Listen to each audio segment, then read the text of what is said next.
Already started. Call the Community Facility District, the Village of Litchfield Park special meeting to order. First item of business is the pledge. Would you like to lead the pledge? Ellen? Also, Yeah. Ellen? Thank you. All right. I pledge allegiance Allegiance to the flag of the United States of of America, America, to the republic which stands one nation under God, indivisible, with liberty and justice for all. All righty, we'll start out with approval of the minutes. In the packet from Ms. Roth, is there any discussion on the minutes? Now, is there a motion to approve? Second. All those in favor, please say aye. Aye. Anybody opposed? All right, motion is adopted, minutes are approved. Next item is a presentation from Ms. Peterson on the CFD tentative budget for fiscal year 27. Thank you, Mayor and Council. Tonight is the tentative budget adoption for the Village at Litchfield Park Community Facilities District. This will be the final debt payment for the district. So tonight's action is to approve the budget expenditure and set the date for the public hearing next month in the amount of $365,220. And I'm happy to answer any questions if there are any. Questions about the CFD budget? Page, they adopt the budget, and how does that affect if when you're working on trying to figure out the past payments and the numbers and stuff? So tonight's action will just authorize us to make that final payment in July. We still need the budget authority for it. Okay. Because there is one more payment due. Just it's going to be a question of where the payment comes from. Yeah, I had brought up to Paige, and she's finally researched and trying to figure this out. I didn't understand how we set up this refinancing, and we didn't have the money to make the first payment, apparently. Took it out of the city's general fund, then we got reimbursed 6 to 9 months later. It wasn't how I remembered when we set up that finance, so he's trying to figure out what went on with that. It didn't make sense that we would set up a debt with a separate entity with no money to make the first payment. Because I thought we had held the money back to make the first payment and then also had a reserve fund.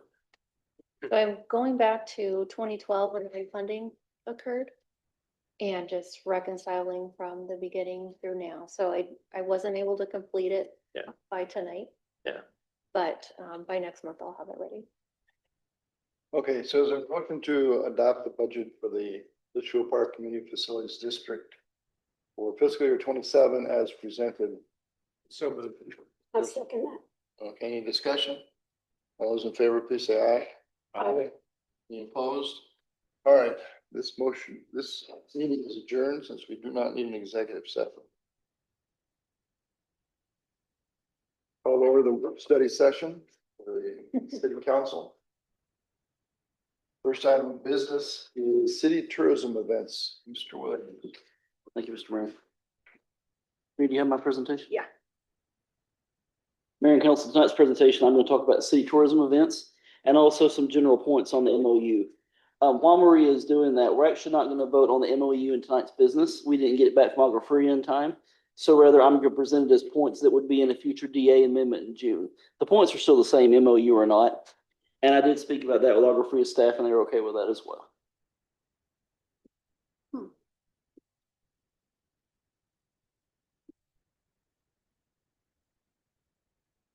Terry, can you hear us on Zoom as well?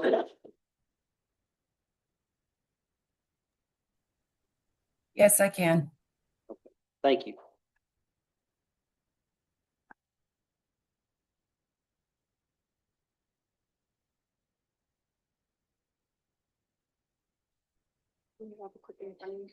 Oh, wait a minute.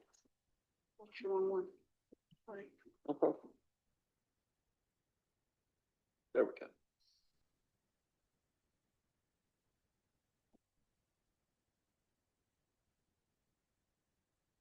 Good to go? Yep. Okay. Again, Mayor and Council, tonight we're going to talk about city tourism events. I'm gonna try to.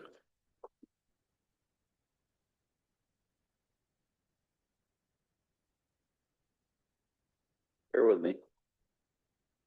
Okay. What are tourism events versus community events? And I think everyone knows this, but I want to go over the point of what this means. Tourism events are events such as the Fall Festival of Arts, Litchfield Park Gathering, otherwise known as the Native American event, and the Spring Art and Wine Festival. Those are your large tourism events that in big weekends may draw 10, 15,000 people that we've had for a long time in Litchfield Park.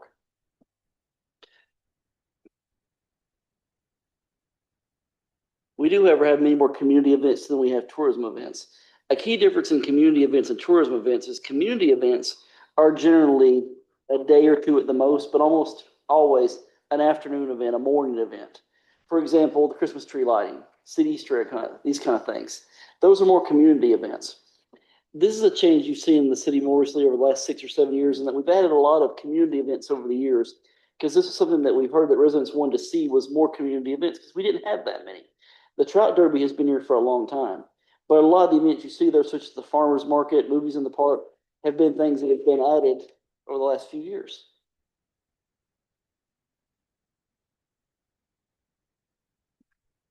Also, the Touch a Truck event. And these events are very successful, and they're also much easier for staff to do because obviously if it's an afternoon event versus 3 days, much less staff time, etc. And Trisha's department's done a great job with getting these events going, and certainly enjoy attending them. Thank you for the work that's put into these.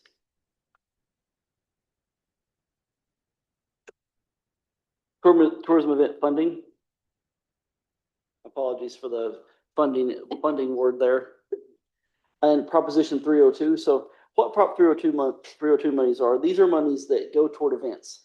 So we receive roughly $71,000 in Prop 302 funds. You'll see on the next slide how those events, how that money is divided up for various events.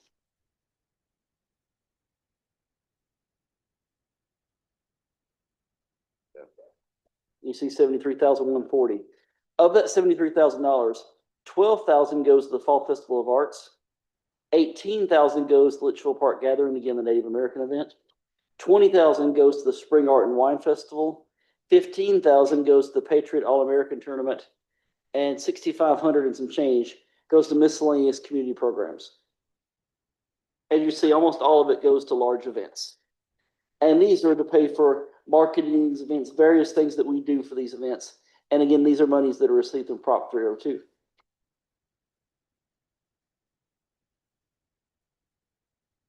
If council decided to change the existing tourism events that you have, you could redirect these funds. Again, you saw how they were divided up over several events currently. If we decided to change that, we could certainly expand the marketing efforts for Spring Art and Wine. It's just moving the funds from one event to the other. Increased spending to promote the Patriot, there's something we could do also. Promotion of the Hilltop School PAC concerts, obviously non-school events. But as we start seeing big name concerts at the Agua Fria PAC, that's something we could do. And obviously that benefits the city. Because when people buy tickets to go to concerts, they're paying taxes on those tickets. And that would be something new, obviously, that we don't do today.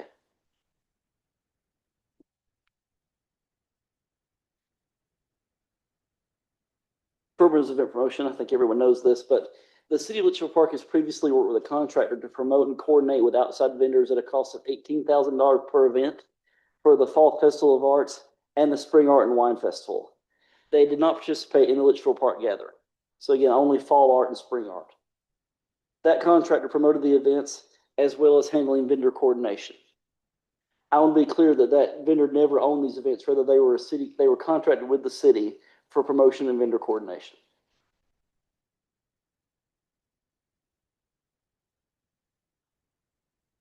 The cost of tourism events for the city. Our public ground staff hours for the Christmas events, there were two, were $18,000 or equivalent to 400 staff hours. Other events are estimated at approximately $15,000 per event. This is for tourism events. So when an event goes great, most people don't notice the details that go into making the event go well. Tricia could certainly testify to that. It takes a lot of work to make these things go over smoothly, lots of small elements.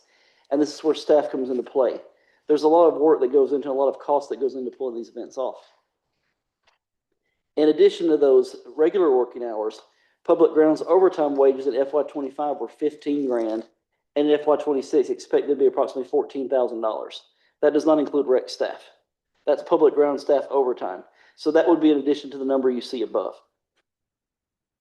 There have been no overtime wages for special events staff this year. Again, rec staff versus public ground staff. Parking during these events is estimated at 1,200 to 1,300 cars in Litchfield Square. This is not currently an issue for the most part, but it will become an issue as Litchfield Square develops out. Right now, you have multiple large parcels that are available for parking, but as they get built out, that will quickly become a problem. Mr. Vice Mayor. Is that 12 cars over the entire life of the festival, or That's actually a count that staff did at one point in time, that there were 1,300 cars there. and how many parking spaces are available without going in the dirt?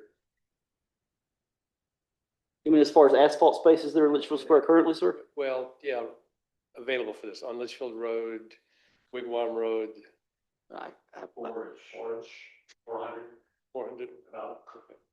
Thank you. Thank you. Staff has looked previously into busing guests from Millennium High. That's something we could do. We could certainly work with the school district to park people at Millennium, but then you have to transport them, busing. Same thing with Jackie Robinson. You could park people at Jackie Robinson, but then you're transporting people. I would tell you, you could do that, but most people don't like to be bused.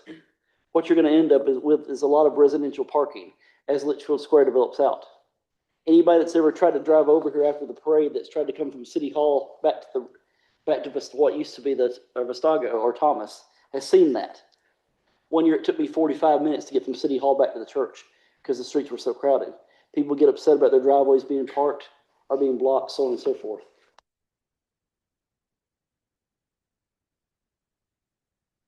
Fairness of attendees. Let me go back. I'm sorry. Takes me a second. There we go. I thought this was very interesting to see these numbers. In 2023, the Litchfield Park Gathering had 928 attendees. Spring Art and Wine had 3,700. Fall Art and Wine had 3,400. Randy, are these for a day or overall, or? Okay. In 2024, you see they're about the same. But look what happens when they move to Litchfield Square. In 2025, there were 6,600 at Spring Art and Wine, Fall Art and Wine, 6,600. Litchfield Park Gathering, 3,000. Spring Art and Wine, 6,500. Fall Art and Wine, obviously, for 2026 hasn't happened yet. So something interesting is going on there, and that moving these events to Litchfield Square are drawing more people. But at the same time, though, you're not seeing a huge increase in sales tax like you would expect, which is interesting. I think the real issue you have there is, while more event attendees is great, but what does it also mean? More cars, more parking, right? More people attending is a great thing, but again, it's going to create more problems with parking, especially as those parcels go away.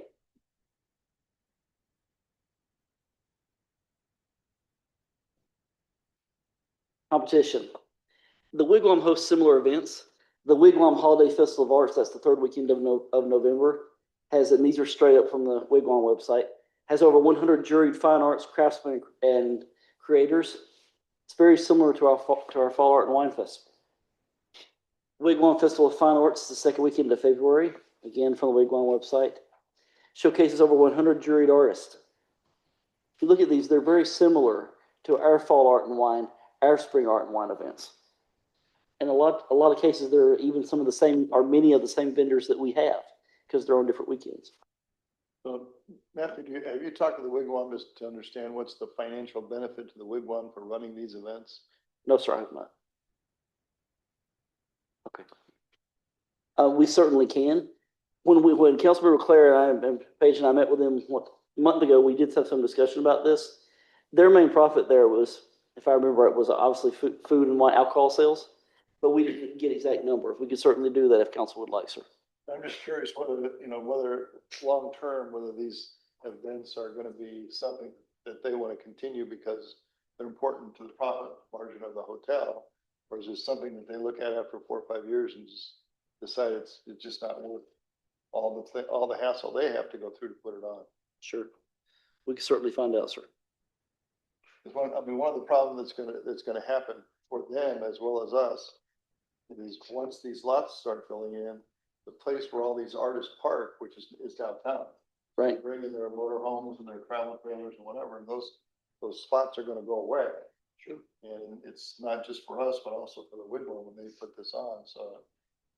We need to talk to them to understand, how is that gonna impact them also? Yes, sir. And it certainly will. There is some parking areas that we can use. For example, the parking lot at the school. We have in our agreement with them that we can use those parking lots for our events. But it's a small impact. As the mayor said on the big event weekends, please go out there and see how many RVs are parked on 567. Once 567 develops, where are they gonna go?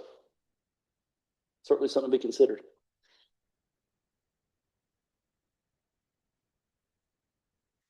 Staff recommendations. Staff would like to recommend moving towards more community events and less tourism events. By holding 1 day or afternoon events versus a 3-day event, staff costs will be substantially less, particularly on public grounds. Obviously, there's less staff costs to run a 1-day event than there is 3. Less cleanup, etc. Certainly that can create more community events because if you're holding a 3-day event versus an afternoon event, get the idea. Developing new community events in place of the Litchfield Park gathering and possibly the fall festival. This is a discussion that we've been having for several months now about the impact of public grounds, time, cost. If this is something council would like to do, we do need to be thinking on this because rec department has to plan for this fall. Because obviously the Fall Art and Wine Festival will be coming up as far as planning and signing up vendors, that sort of thing. Something to think on. If it was me, if I was gonna change one from a tourism event to a community event, I would start with a gathering, just because traditionally it's been the lowest attended event. After that, I would look at Fall Art and Wine. I would keep Spring Art and Wine because it's the most popular one. It's really that simple. And I'm not saying you have to go down from 3 to 1. Just if I was going to look at changing one, I would start with Native American. You could do 2. It just depends what your preference is. Okay. We have RVs and vendors from the Wigwam events parking over there also, correct? I do. Be nice to know how many spaces are needed. How many they're using for their events, sir? Yeah, between our events and their events, how many spaces would be enough? So we can plan in the future to take care of it. vendors. They have 100 vendors, so you can figure it could be an RV or a trailer for 100 vendors. Yeah, I'm not worried about the traders. They can park the traders anywhere. It's big RVs and staying on site. They need to They filled accommodate. a whole lot of. It's roughly 2 acres and it's full.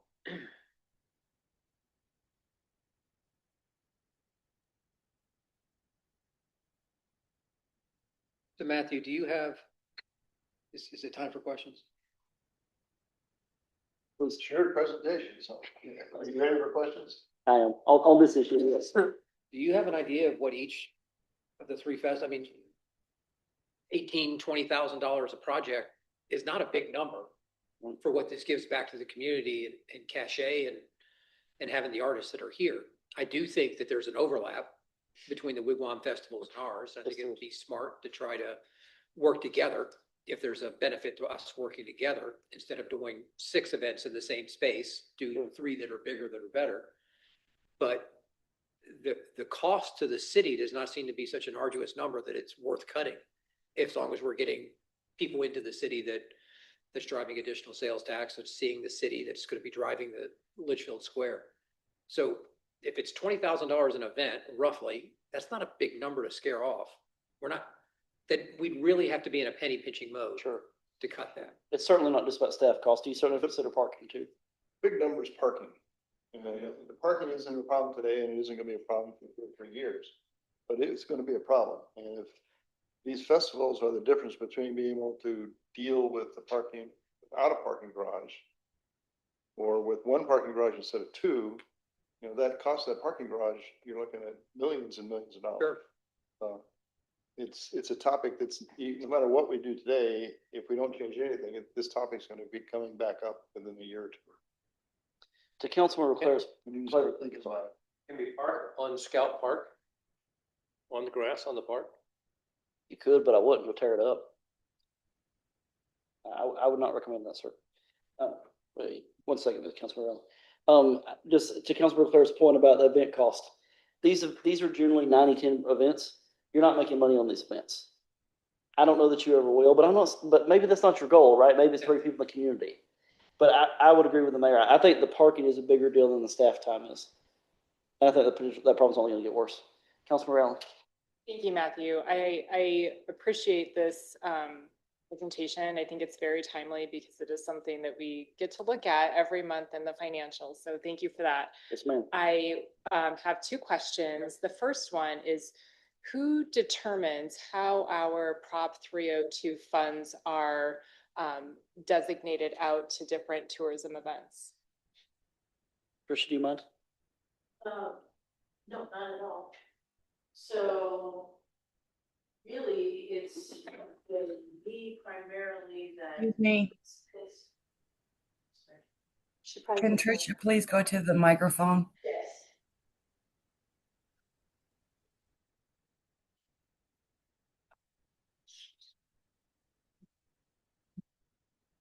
Thank you, Mayor and Council.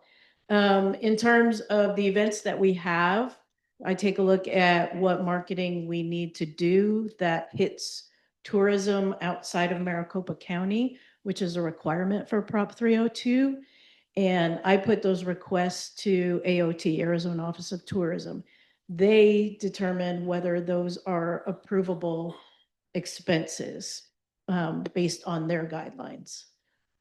Okay, so let me follow up then. So you put out a list of events that the city might be interested in sponsoring with tourism funds, and they ultimately. No, it's as specific as which magazine do you want to advertise in, which digital markets do you want to advertise in, which events would you sponsor, such as the Patriot. So Prop 302 allows you to do a sponsorship, not to your own events, but to another event up to 25% of the amount that they allot for the year. And in this case, 71,000 and change. Okay. So kind of distribute those amongst the festivals, the larger festivals, and our marketing needs. Is that a set amount each year, or is there room for variability between the different events over the different years? It's set by the tourism tax dollars that come in. I think it's 1% from. I meant like that $70,000 bucket of money. Changes from year to year based But does on the what amount that we contribute to each of the events change? yes, it can Okay. change based on what the city wants to do, what our needs are, as long as it's tourism based and is designed to attract people from outside of Maricopa County, outside of the area, to our city, to our events. And then I have another question, and I think I've talked with you about this before, but have we conducted any sort of economic impact study to determine what these events bring to our city at all? Like the benefit to our city of hosting these events here? Have we done anything like that? Because I think that would be helpful in determining the viability of those events. I agree. I'm thinking of how we would do that. I'm gonna refer to you on that one. Thoughts on that as far as obviously sales tax, right? Would be if our restaurants see more business, I would think that would be the main impact. Would be restaurants in the area, how much they benefit from that. But can you specify that much? I think if we wanted to do a true study, we would subtract that out. Okay. We haven't done that since I've been with the city. Mr. Russman. Mr. Vice Mayor. Thank you. It would seem with the new businesses coming into the square that maybe getting rid of anything right now would be a little premature, because these events should help those businesses get established if they're restaurants or anything else that the public can get to. I did not understand. I thought I saw in the report that we had something like a 90% recovery. So if we have 70 some odd thousand of funds, tourism funds, and we get a 90% recovery, we get that money back and the tourism department doesn't want us to spend it, we can take it and pocket it? That, the tourism money is included in that 90%. I'm sorry? The tourism grant money is included in the 90%. That helps us get to the 90. Those revenues are included already in the 90-10 calculation, sir. Yes. So without that, it would be much less profitable.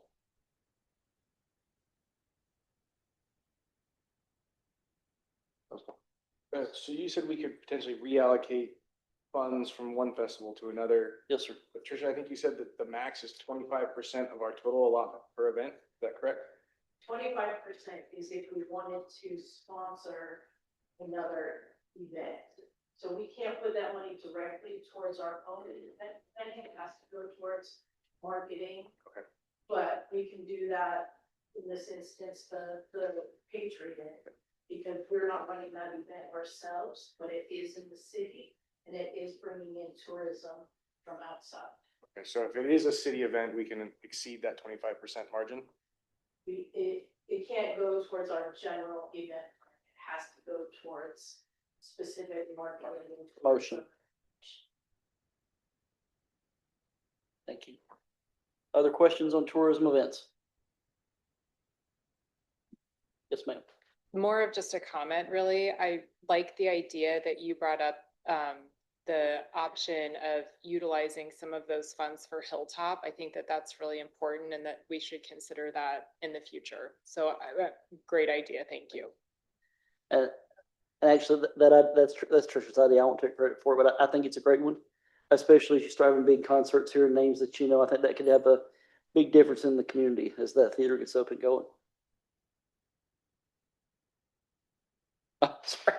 I was like, Okay, there any I more have questions more or slides. discussion on this item? No, sir, I don't. I have next item. Okay, we'll move on. Mayor and council, there is an executive session on this item regular if you want to discuss it further. Not saying it's needed, but it's there if you would like on the regular agenda.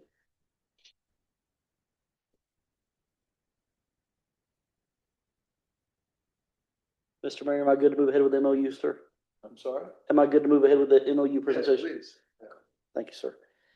Mayor and council, up next is the bandstand lease MOU discussion. Again, just as a reminder on tonight's agenda, we actually won't be voting on the MOU because we don't have it back from Agri-Free yet. So please think of these as DA points. So we're currently planning on bringing you guys a DA amendment in June. Agri-Free is planning on doing the same thing. This would amend the development agreement for the Hilltop School for the Arts to add the bandstand to it. This is a discussion that the mayor and I and staff have been having for the last few months. The idea of Agri-Free restoring the bandstand and the area around it. And I think this is a great thing. I did ask Agri-Free the questions, to be honest. Well, why would you want to? You're building a you're building a 700-seat theater. Why would you want to have an outdoor one as well? And it's just that. During the spring and fall, they would like to hold outdoor concerts when they can. They see it's just another layer to it to be able to offer outdoor events as well. I think that's great if that's what they would like to do. That, of course, is the bandstand as it is today. I think all of you have been up there from time to time and have seen the condition that it's in today. It needs a lot of work. It was built a long time ago and would need a lot of work to before you could use it for concerts. I'll get more into that. I know that may be hard for you guys to read. Again, this would be a DA amendment for the restoration and lease of the Hilltop Bandstand area. Just some of the main points. It'd be the same term as the school land lease, same time limits. Agri-Free would pay to restore/renovate the bandstand. They're not planning, if this goes through, to demolish the bandstand, but rather to restore/renovate it. That being said, I think you would have to expand the stage area. It's not big enough. At the very least, you'd put in all brand new electrical, redo the roof. It's going to need a lot of work just to make it where it can be used for events. So please expect that. When that bandstand was built, I don't know, 70, 80 years ago, they weren't talking about the kind of events we're talking about now, obviously. So that's to be expected. Agri-Free would also construct the restrooms on the northeast corner of the bandstand. That's great. That's something that we need. We had planned to put restrooms there ourselves, because obviously that's the highest point there, and we think this will be one of the most used areas. Agri-Free would repair the concrete, the lighting, and the turf. essentially everything within the hilltop, what we call a rectangle of palms. You'll see that on the map in just a minute. If you're familiar with the hilltop, the old bandstand area, there's basically a rectangle of palms all the way around the bandstand, the old concrete areas. That's why we refer to it that way. Again, they would fix the concrete, they would fix the turf, they would restore, renovate the bandstand, and they would build a restroom. I would tell you to do this, it'll easily cost north of 1.5. The bandstand would be open to the public when not inaugural-free use. This one is a deal breaker to me, and inaugural-free is okay with it. That when not in use, there would be no fencing except for private events. Obviously, if they need to fence it for security for private events, for ticket sales, that's okay. But once the concert's over, the fencing comes down. So that bandstand can be open to the park. It is in a public park. So again, when there's not a concert, it's open. That's a key point. The city would be able to use the bandstand at 15 days per year. 15 is me taking a total stab at this. So there are some in the Historical Society memo that they could use the bandstand in their DA. So that's included in this. Again, these are just points that were negotiated, but I think it'd be pretty close to that. The city would provide utilities to a 5-foot stub out. If you remember, that's the same thing from the Historical Society agreement. We would need to work out logistics for the rentals. Obviously, other people could rent that bandstand. Are we going to do it the rec? Are we going to do it to the school? That's details to be worked out. We're not there yet. Other points? The city would waive the permitting / plan review fees. Same way on the Agua-Fria project today. The bandstand hours would fall under city park hours, noise ordinances, etc. So it could only be a certain decibel limit, just like it is when the Wigwam has events. Of course, Sun Health is right next door. We don't want to be rocking it out at midnight. So that's something to be considered. The bandstand renovations would be subject to city plan review, design standards, council elevation approval, just like we do in Litchfield Square. I think that's great. So you guys can control and make sure that it looks like what you want it to look like, right? I'm sure Randy looks forward to arguing about what shades of white the bandstand is. So I think that's an important point. And if you remember, it was an Agua-Fria DA that it had to have that Santa Barbara feel, right? So don't expect just a metal bandstand here. It would look like it belongs there. The city would maintain restroom security. That sounds like a weird thing to say, but our bathrooms lock in parks at certain hours of the night automatically. So that way, obviously, there's nobody in at 2 o'clock in the morning, that kind of thing. So we would still do that. The city would pay for the water, sewer, electricity, internet, no hilltop Wi-Fi. And the reason why is so most of the time, this is going to be public use. Most of the time, this is going to be a public park facility, right? It'd be very hard to get into saying, well, Agua-Fria, this is your portion of the power bill for today. For those 6 days of the week, it's mine, right? So I don't think you would really get into that as far as who's much portion. I think for the investment Agua-Fria to be making, it makes sense for the city to maintain those as part of the hilltop. Obviously, no liens. We wouldn't allow that. That's the same thing in the Agua-Fria language today, same thing in the Historical Society agreement. $2 million liability insurance with city secondary insured. AF to provide performance bond. AF to provide survey and legal description. Commit construction 4 months from the MOU. Obviously, if there is no MOU, it'll be 4 months from the DA, assuming we sign it next month. That being said, they want to get it done before that. And 12 months completion from commencement. Obviously, there's a benefit to Agua-Fria getting this thing done. One of the big reasons why is McCarthy's going to be finishing up their work in the school pretty soon. They'd like to put them to work on this. Councilmember Allen and I did a tour this week of the library of the school and saw how close things are getting. It's great to see it if you haven't seen it. We'll send you some photos out so you can see it. But they would like to transition them from the school project onto this. Obviously, it benefits them for this to get cleaned up, restored, be beautiful. It goes right along with the asset that they're building. It just makes sense, right? Obviously, for the city, it's a huge savings, as long as we can make an agreement that we're happy with. And again, it would be a DA amendment on June council. Same thing with Agua-Fria. I've given you a lot of information. Again, these are just negotiation points. They're where we are today. Any questions, suggestions, concern at this time? Yes, ma'am. A couple. First one, you might check with them and find out if artists need the availability of Wi-Fi. Because I think there might be some that do. They might. Need that. Second comment, excuse me, the tile on the roof that's out there, it would be a really good idea to save as much and salvage as much as could be salvaged, because I think it's the same tile used on the existing buildings. You'd ask about that also, right, Councilmember Allen? Thought so. Okay. Thank you. You think that's the same tile that's on the house you're saying? Or the I cottage? think so. I think so. Probably. It was probably built around the same time. Thank you. Handmade tile, Right. handmade clay tile. And they're not available now. Yes, ma'am. Matthew, I have a quick kind of procedural question. Obviously, the Heritage Center is waiting until we have our fire lane and fire water in place. How would Agua Fria be impacted by that? Because it's our responsibility to do that fire lane. So would they be delayed as well? Yep. That'd be the exact same condition. What Councilman Allen is talking about, those of you that may not know, is the Historical Society is currently being upheld on their work because we can't let them start working until they have fire lane access and until they have utilities. Because obviously if there's a fire, they'd be able to put it out. And today they couldn't. We can't start utilities until the dirt pile is gone. So that's not Historical Society's fault. That's not our fault. It is what it is. But it is pushing back the Historical Society project. And certainly the bandstand would be on the same guidelines. We can't have them up there building a bandstand if they don't have water or can't get a fire truck to it. So exact same thing would apply. Yes, ma'am. I just had one more comment. Sure. The Heritage Center is in the process of getting the hilltop designated as a historic zone. Mhm. And so I would, and I'm sure they would appreciate being brought into the discussion so that if there's any concerns about that process and the bandstand being renovated at the same time, that could negatively affect it. So I would love it if they could have a seat at the table, not to necessarily direct the renovation, but to at least be able to kind of consult on that. Right. Yes, ma'am. Now, if I remember right, Randy, correct me if I'm wrong, when we were in that discussion on the National Historic Registry, wasn't the most historical asset Paul's office? And please.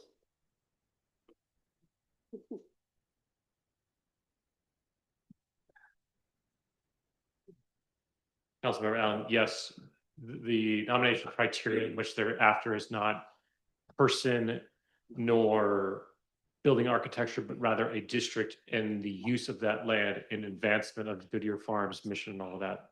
So every structure is a contributing structure towards the place.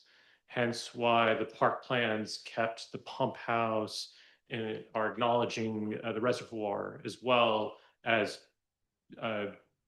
contributing towards the district, not for their architectural significance, but rather as part of the use of the land and furtherance of the mission of that place. And my comment was merely that they be invited into the conversation. Ooh, that's unfortunate, Randy. I'm sorry. I'll sit down.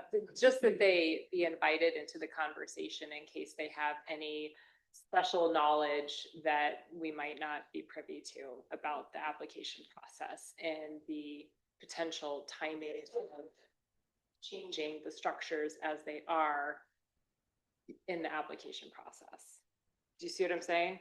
They do. applied. Yes. And then we're gonna renovate, and then they're basically approving something that does not necessarily, that has changed. So that's all I am. It's certainly good. It's certainly a good point. Thank you. I just wanted to ask Randy about it because he was there involved in that as well. When I found out about this opportunity, the heart skipped a beat for the same things that you were mentioning. Just from your city planner's perspective, I see the bandstand building and organ shed as a backdrop to something that is constructed in front of it, to not modify it as needed, but rather use that as the placemaking. Thank you, sir. Mr. Fraser. I'd like to touch on the 15 days per year. I think we owe the Historical Society 5. I believe so, sir. 5. So we're looking at 10. Yes, sir. I'd also like to see us structure it in a way. I don't know if anybody's familiar with Disneyland's annual pass system and blackout days, but those 15 days should be in October through May. If we're limited to, if our 15 calendar days are June through November, yeah, okay. then Don't put them in the summer. I hear you. So, and I would request that The city get first right of refusal on one Friday and one Saturday a month.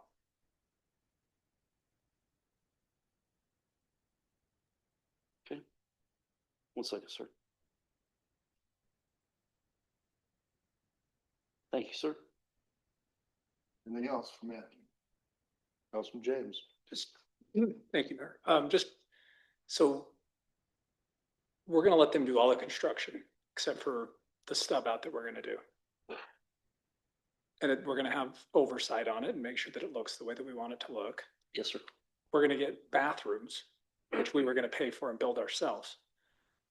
Yes, sir. And we're gonna get our 15 days or 5 days. So I guess when I'm just like, are we missing anything? I mean, are they thinking maybe they're gonna use this for classes? They're gonna do outdoor classes during the nice months? Cause it's still a city park. It's still just, To be honest, I hope they do some outside classes there. I think that would be great during the fall and the spring. I think they're planning more for performing arts outside and that sort of thing. I think that's their intention more than classes. But I think it's a great deal. I think there may be some political rub, just to be honest with, depending how much the bandstand changes, I would expect that. But it all depends on the design, and we haven't seen it yet. Certainly, a design will be part of the DA, so you guys can see what it would look like. At least conceptually, I think that's key. But I think if we can put this together between the parties, sir, I think it's a great deal for everybody involved. We have very little to lose. So you're saying we need to get more out of this, right? oh, I just, it just kind of seems like a slam dunk. So, Pretty much. Yeah. Most difficult thing is that the timeline is gonna be very short again. But, you know, we can deal with that. We've dealt with it before and we're gonna have to deal with it again. But yeah, it's a wonderful transaction. One last comment. My son's a performer and he performed in an environment that faced directly into the west on a early summer day and ended up with some pretty serious heat stroke. So I would suggest that the way it's oriented now, it's faces directly south, I believe. That's correct. I'd like to see that they keep that in mind as they do any reconfiguring their space. Yes, ma'am. I think they would. I don't think they have any intention on changing the direction. Rather just increasing the stage floor so they have more space. Yeah. I can imagine they possibly change the direction. Thank you. They're very much dedicated to rehabilitation, not rebuilding. It's good. You know, they want to maintain the historic nature of the structure, and so they're not intending to make any changes that would affect that. Just as a reference point, I will tie a couple other smaller DA points to this. For example, the timeline on the theater. That theater is supposed to open when the school opened in August. Obviously, that's not going to happen. The theater's going to open in early October. And the same thing with us on the hilltop, right? We can't get the utilities done. We can't get the fire lane done until the dirt is moved. The dirt is an agri-free reason, right? So obviously, we'll address that in the DA as to go along with this. Other questions? Anything else? Okay. Thank you. Then we will trade the working study session and go to the regular meeting. If anybody can have to wait for a moment. Excuse me, Mayor. I'm sorry? Gary has her hand. Can you check to see if your microphone is on? I can barely hear you. It's got a green light. You talking about me or the mayor, Terry? I can hear you good. Can you pull it closer? Me or the mayor? How The close? mayor. Yeah. Does that better? That's better. Thank you. Now you won't be able to hear Councilman Claire. yeah, quiet. Even that's where it came from. Oh, you went over here? Okay. You can have mine. All right, nobody needs a moment or two, then we'll start the regular meeting. I'll take a moment. Well, that's what I asked. All right, then. Okay. One moment, please. So if you've had your moment.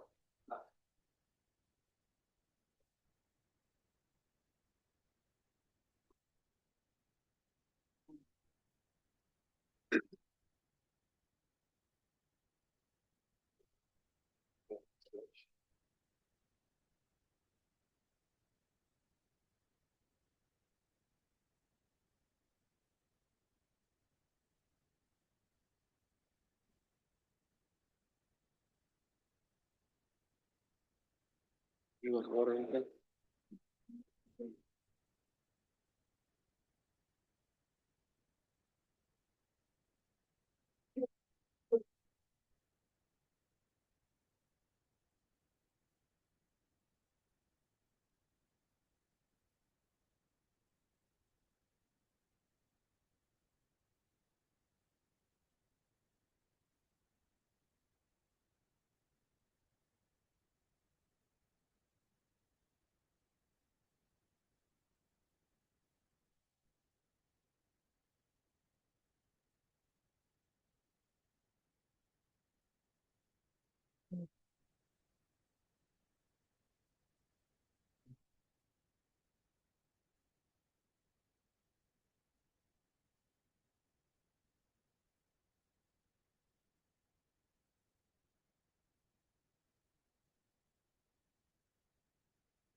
There, you need more than a moment. Way covered. I have a question, since we're kind of off. Uh-huh. I remember when we were talking, I think it was with Wired, the internet company. Okay. Yeah. Were they not going to install Wi-Fi throughout Litchfield Square so that we have public access Wi-Fi? You have to ask the city manager. I don't remember him agreeing to do that. No. I mean, they went around us. They went around. I thought I remember somebody was going to put in somewhere, as we developed Litchfield Square, there was going to be Wi-Fi, so be public access. We talked about it within our plan, with our original plan. Do you remember that? Yeah, we voted. We brought it to council. We voted it down. We voted it down? Yeah. Sorry, I was on this. Yeah. So we have nothing, we know what we did. Yeah. We also deleted those little cell phone charging stations. Oh, it's easy to have Wi-Fi and then turn it off. Up there, the school has to put in their own Wi-Fi. Their own Wi-Fi. One a couple, not two. Remember last time I had two? I went home jittery. Yeah. Sure. We can get We voted it down. Yeah. I think it was 4-3, It was a cost. but we had a chance to do it before we did while we were doing the infrastructure and anything else. I knew it was all.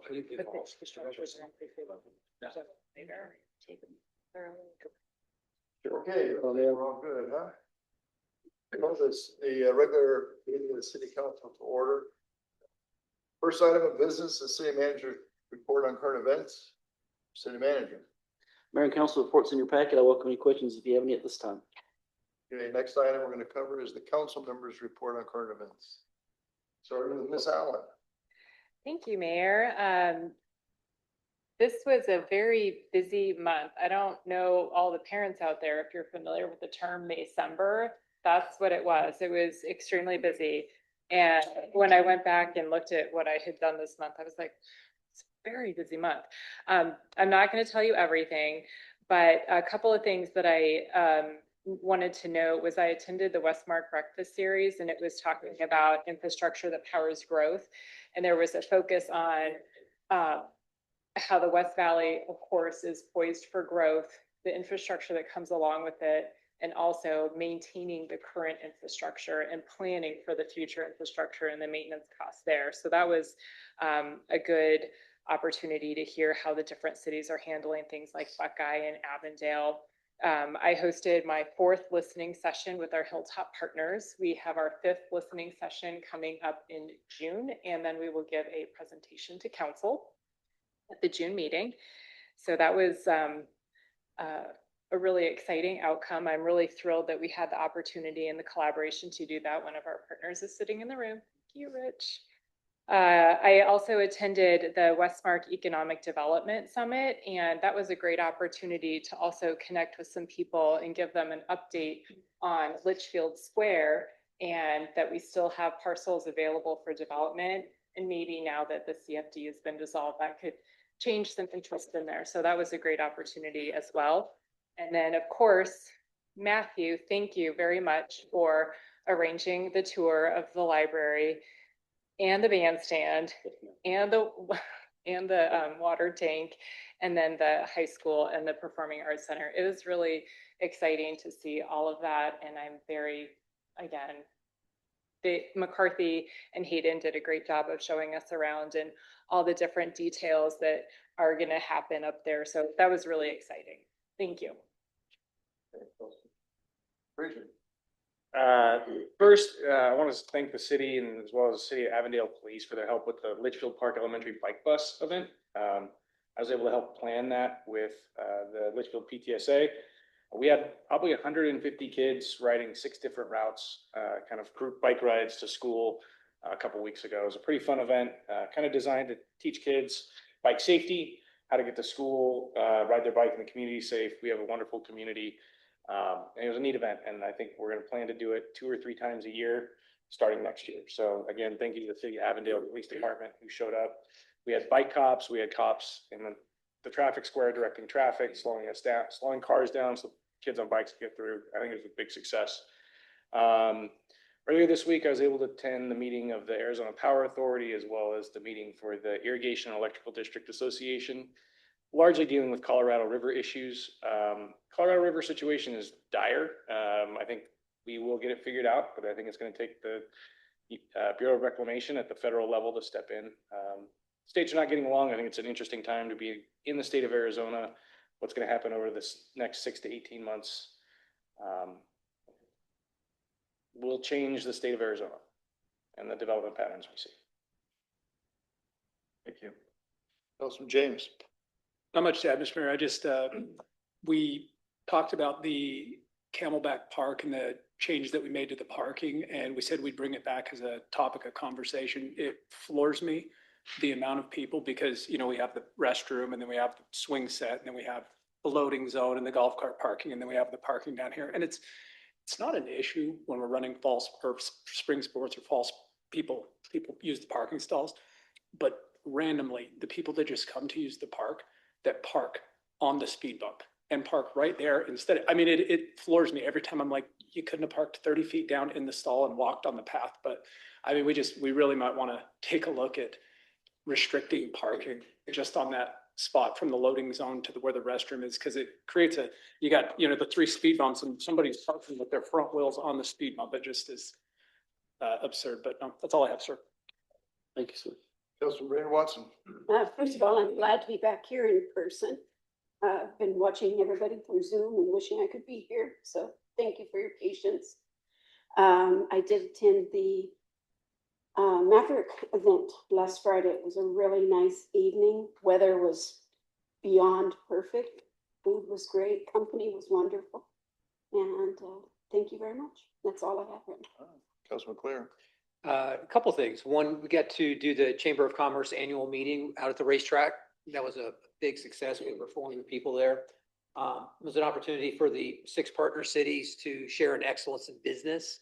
And Mayor Schoaf was able to award the PW Litchfield Historical Society as an excellent business in the city. And I think that's well earned. Also got a chance to listen to about a 2-minute pitch by Governor Hobbs while we were there. Matthew, Page, and I had a luncheon with Jason Bossenberry over at the Wigwam just to try and get aligned, see about trying to do some more work between the city and the Wigwam, and just make sure we're all pulling the same direction there. Definitely got to play in the Maverick Golf event again. That was great. I got Frazier, I think as the rest of us did, that were part of the city team. And Use that word again. so last thing I'd like to say is just as a remembrance of Mark Hutchins, who was a longtime Wigwam employee, represented them on their marketing side for a long time, chamber board member. I was with him for almost 10 years on the chamber board, and he passed yesterday. So he's been around for a long time, and city resident, his family's still around. So that's everything I had. Thank you. Mr. Vice Mayor. Oh, thank you, Mayor. Yes, the loss of Mark is sad. And many of these events you've mentioned, I was at. I'm not going to go back into them in detail. It's been a busy month. Thank you. All right. I just have a couple of items. Just so you know what the word Frazier means. There's almost a it's almost like a lightning. It's not a lightning bolt, but a flash of light from God. It's not all the time, but every so often, when Mr. Councilman Councilman Frazier has a golf club in his hand. That he looks like Scotty Scheffler. He hits shots that are just unbelievable. You stand there and he stands and he has such glee in his eye. It's so joyful. And he makes the entire foursome happy because he's hit such a great shot. So we named it, it's becoming Frazier. You know, sometimes that's good. Sometimes it's really, really bad. Yeah. Anyway, there were during the month, just to let you know, some of the things that happened. They're not part of the count, not part of the meetings here. I met with Joe LaRue himself, Sun Health. We meet every several months just to go over where they're at and talk about Loma and the development they hope to get started there. We talked about the Camelback Road. We talked about the engineering problems we had with Colliers. So we had a significant meeting every several months with Joe, and that was this month. I also met with Maricopa County Director of Air Quality and the Air Quality Permit Analyst that looked at the air quality permits for the data center that's going up north of Luke. We had some residents that were concerned that data center was not going to meet the air quality requirements in the county and that it should be stopped. So I took the time to meet with the air quality director and look at some of their data and understand how they permitted the facility, how it meets the requirements that Maricopa County is under. And, the conclusion after an hour or so was that it really was not a substantive reason for us to, object to the location of the data center. It meets all federal and county requirements. I also met with the scouts and talked about the lodge because the city manager was a little concerned that we were not getting enough information back, and maybe they were not going to meet their timeline that we had in the agreement with the scouts. They actually are moving forward pretty well. They've got an actual rendering of the building now. They have contractor lined up, got a committee that's raising funds. And I think we'll know in the next several months, we'll know if they're going to be able to meet their fundraising requirements. So it was a good positive meeting with the scouts. I think they're coming to see city manager shortly. They know they're sending some drawings. We also had a kind of a really interesting event. I don't know if anybody's heard of it. And Ms. Pearson was with us. It called a wall breaking event. So instead of a groundbreaking, Olive Free had a wall breaking event that literally Olive Free is going to replace the main buildings at Millennium High with new buildings. And so they're going to be knocking down one of the buildings here in the next several weeks. So they brought a group of people in and we celebrated a wall breaking, and we took sledgehammers to a wall, which, I had pictured in my mind that if you had a sledgehammer and you whacked it pretty hard, you just, you break right through this wall. These walls were unbelievably thick. It's amazing. It's like a bomb shelter. Anyway, it was quite a nice event, and it's going to be a great addition for the area. A lot of our kids go to Millennium, and when they get it done, which will be a couple of years, but for the whole thing to get done, it'll really very much improve that campus. So it was a good event and a good thing to support Olive Free on, who is becoming increasingly an important partner for us. And that's the main things that happened. That's it. Just one thing also, in our last meeting with the owners of the Wigwam, we were told to expect an application to build on the golf course and to add 30,000 feet to the hotel.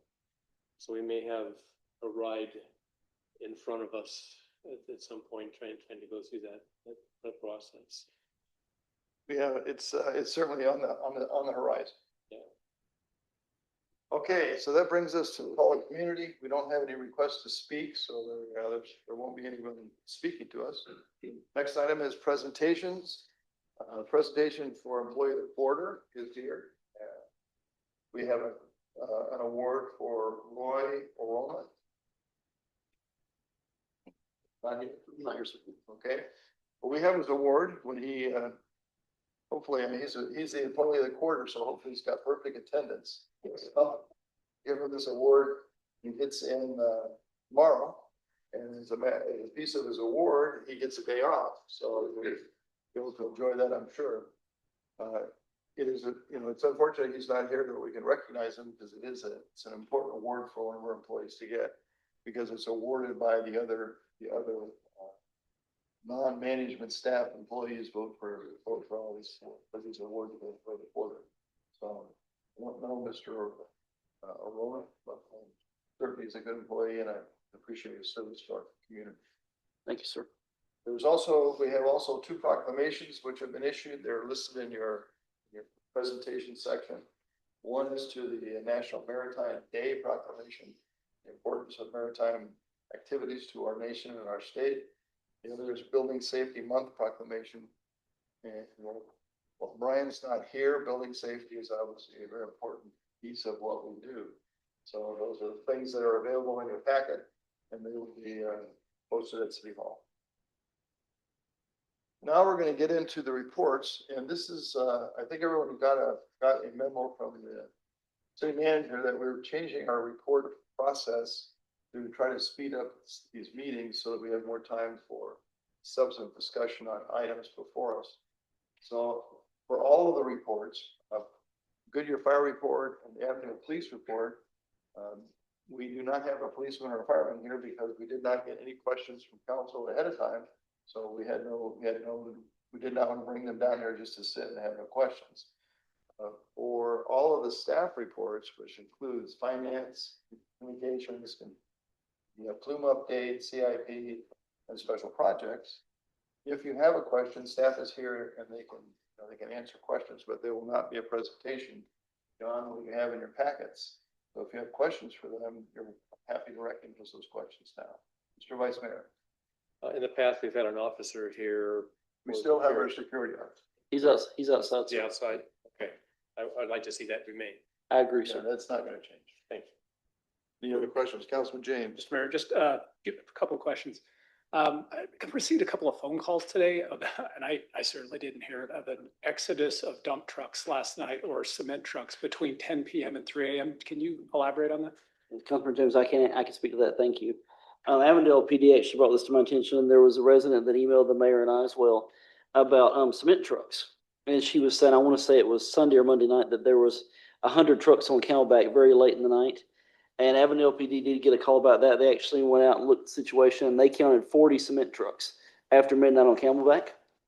And they actually talked to the company that owned the trucks, and they are currently building a project at near 303 in Camelback. So it is true they are hauling concrete over there in the middle of the night. And for those of you that don't know, the reason they haul concrete at night is because it stays, I don't know the right word I'm looking for here. They can use it longer during the night. It doesn't set up as fast. So that's why they are running. So it is true. They did not observe any engine braking whatsoever, but they did observe a lot of cement trucks. So that part of it is true. I did let the resident know that unfortunately that we can't restrict trucks per hours. We looked at that years ago and couldn't do it successfully. She also asked why trucks didn't use Northern, and I told her the same thing. I said we wish they would also. However, we can't make them use Northern as much as they could. We can't force them to do that. So it is true that there's lots of cement trucks currently running, and may be running for a while. But Avondale PD is very well aware of this and watching for engine braking, excessive noise, that kind of thing. But other than that, if they're not breaking the laws, there's not much we can do about it, unfortunately. Okay, any other questions? So staff, Councilman James. Thank you. I had one more question in Keith's report regarding the citywide road repair program. We said in there, according to Page's report, we have $1.2 million in HERF funds For this year. for this year as of the end of April. And there was a comment in Keith's section that said a total cost for the work to be completed is going to be $1.4 million. HERF and capital contingency funds will be used for these pavement treatments. The completion of these pavement treatments will substantially draw down the HERF fund. Can you just quantify that, please? Correct. We've budgeted to spend down all of the HERF fund this year, and then we've also included 300,000 in the general fund capital program for road maintenance. So that's been the goal, is to use that money and spend it down because it's a reoccurring revenue and helps us keep it on pavement management. So we're pulling approximately $200,000 to $300,000 from the general fund to finish this project off, to be done before the end of June. Correct. Okay, thank you. Any other questions, Councilman Clare? Keith, if I can comment on this as well. I'm glad to see the work done. The last minute notice that they gave us, I saw that they created something on the 14th to send to you to let us know they're going to start work on the 20th. And it looks like we have posted May and June on our website right now. Can we request nicely that they give us much more notice of their plan and what they're doing to give our citizens a chance to whether they're illegal to park at home or not? Councilman Leclerc, that's some issue I'm addressing now. We, in order to get the work done and time it, we had, wait a certain amount of time till the temperatures got right. And then we have to time it to get done before the fiscal year. So there's actually not a very big window for all the stuff we're doing for the slurry seals. And working with them back and forth, we went through a lot of iterations of those maps to avoid school zones, to wait for school to be out for some of those street sections. And then when you move those around, some of the other street sections had to get stretched out in different months, different weeks. So we went through a lot of iterations. But one of the things to talk to the contractor about is getting notifications about it much sooner. And I'm working with OSHA to make sure that we have a lot of online presence of those different mapping, the maps combined with the dates. And then one more question I have is that like they had Bird closed from Litchfield Road to, I forget the other. Robles. So they had that and they were crack sealing through there and then they came back and covered over it. But they were also crack sealing Bird east of Robles. So we had wet tar, for lack of a better word, going throughout. So people were driving over that. The crack seal is a rolling operation that you can drive on that within a lot of times half an hour to 40 minutes, sometimes even less than that. When it sets up, they pull the cones. So the crack seal operation kind of moves slowly, and we always keep one half of the road. They only do half at a time, and then it moves. So we were able to, and to backtrack, it actually came about last night. I drove the street because I knew they were slurring, and I realized that they did not crack seal. And so I had a hot conversation with the contractor that we can't put the slurry on unless we crack seal. So that actually, it made it more difficult for the other street sections. We were supposed to do Sagebrush today. We were supposed to do Laguna, and the contractor moved his crack seal crew to get out there ahead of the microseal.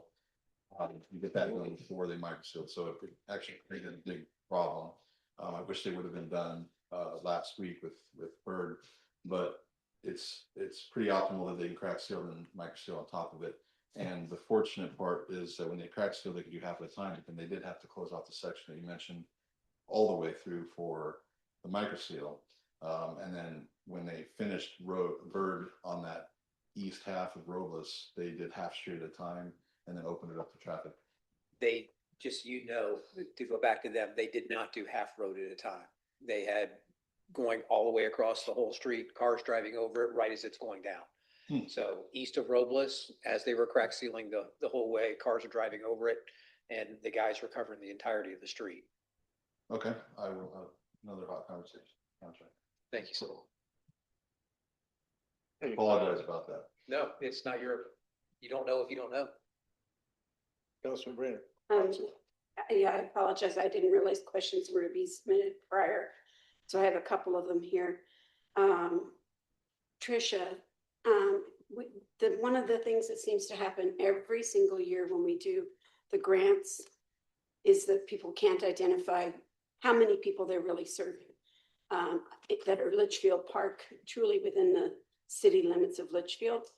I would really like to see that tightened up because I felt like I personally feel like there's abuse happening there where some of the recipients asked or overstated their numbers. Appropriations? Yes. It seems to me that we can offer them a couple of ways of doing it. I mean, if their addressing doesn't give them a better idea, then ask for cross streets.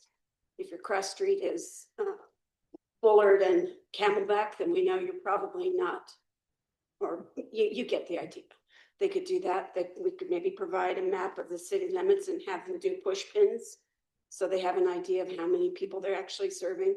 So they do get the map of the city limits. And they also, anybody that we have follow-up questions for, I sent them the list of all our city street addresses. So the follow-up responses that we got were based on actual city street addresses. So you should have seen some of those drop substantially in once they were able to kind of narrow down. Right. And I did see that, but I feel like if we sent something out to them now saying, okay, next year we're tightening up on this, make sure that you're gathering your data. You know, it seems like it's pretty easy to collect it throughout the year rather than waiting till submission time.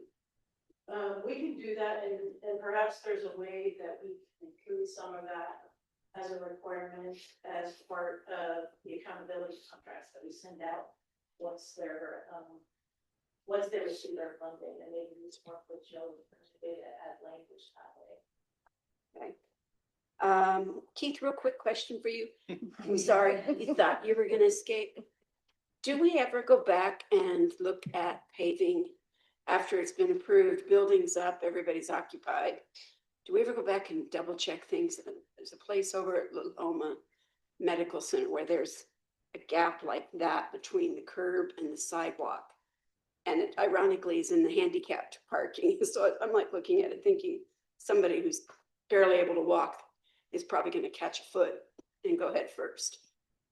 Councilmember Aaron Watson, so is that on site, like in the parking lot? Yeah, yeah. So on construction projects, we'll do a final construction walk at the end of the project, and then the 1-year warranty, we go back and if there's any crack, obviously this location is well past that. However, they are required to maintain handicap and ADA compliance, a federal requirement. Unfortunately, we can code violate them, I think, on that. We can inquire and send correspondence that they have to fix it and say, look, it's ADA compliance is not being met here. It's settlement, so I'm sure they may not even know, may not be aware. And that's usually what happens.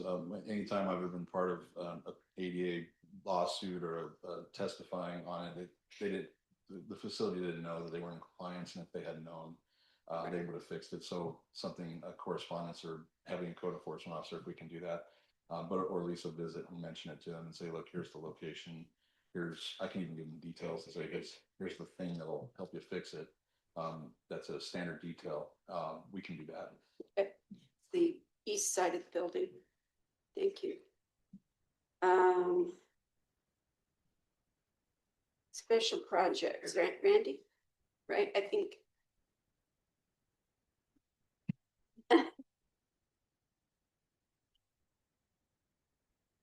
I know that you're working with the Desert Botanical Gardens or the Hilltop.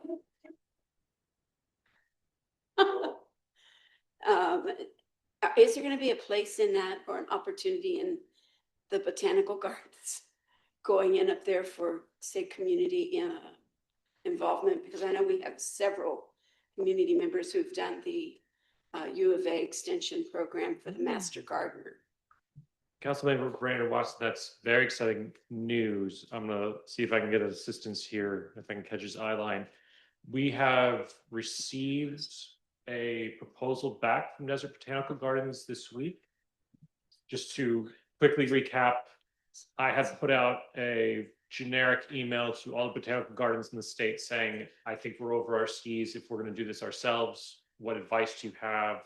Desert Botanical had emailed back saying interested in West Valley expansion, new CEO, we'd love to meet with you. We've met with them a number of times. We've courted for about 3 months to ideally give them the keys, like all of our other partners up there, to run an attraction. The response this week was a very high dollar amount for them to train our public grounds crews to be horticulturists, essentially. In exchange, we would be able to put their name on the marquee.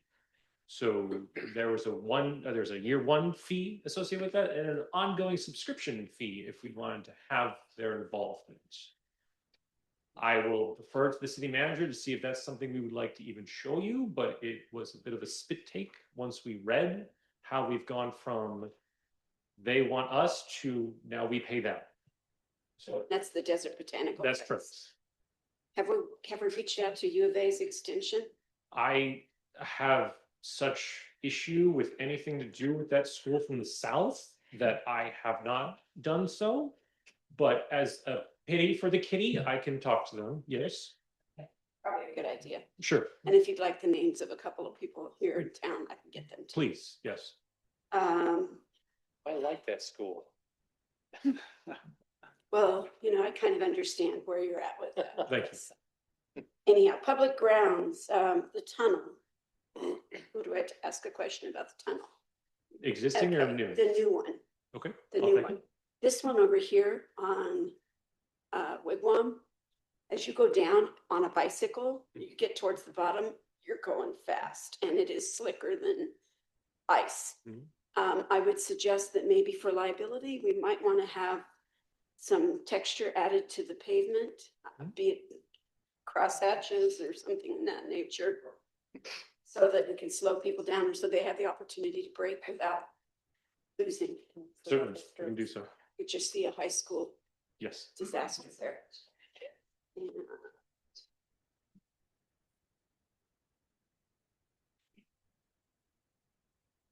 Hey, Paige, we haven't seen your presentation. You're doing your. It's in your packet. Okay, There will so, be one for next year's budget, but not, just the normal monthly is in the packet. okay, so quick question, do we charge higher fees for non-residents to enroll in our sports programs? I noticed that, okay. All right, that's it. All right, thank you. Sorry, thank you. Okay, so that finishes our report section. I have a Yes. question. Oh, I'm sorry, I didn't see it. That's okay. Yes. Thank you. Randy, the Delana May project, that's going to apparently look different now. Do you know if that affects the possible timeline for what we were maybe kind of hoping for with that? Or what have your conversations been with the project? Councilmember Allen, I have not spoken with Jay or Stacy in months, unfortunately, with the highest of highs of the governor's stay of no subdivision being removed and then the immediate repeal. We've been up and down as far as the expectations and hopes of their original idea. Unfortunately, poor Terry and Maria have had that as a line item for your packet every month that we keep pushing. Now with the appeal going forward and Liberty not doing subdividing, we do anticipate essentially a redo of their plans. Maybe I can Sure. short circuit. Yes. The players have gone back to their planner, their architect.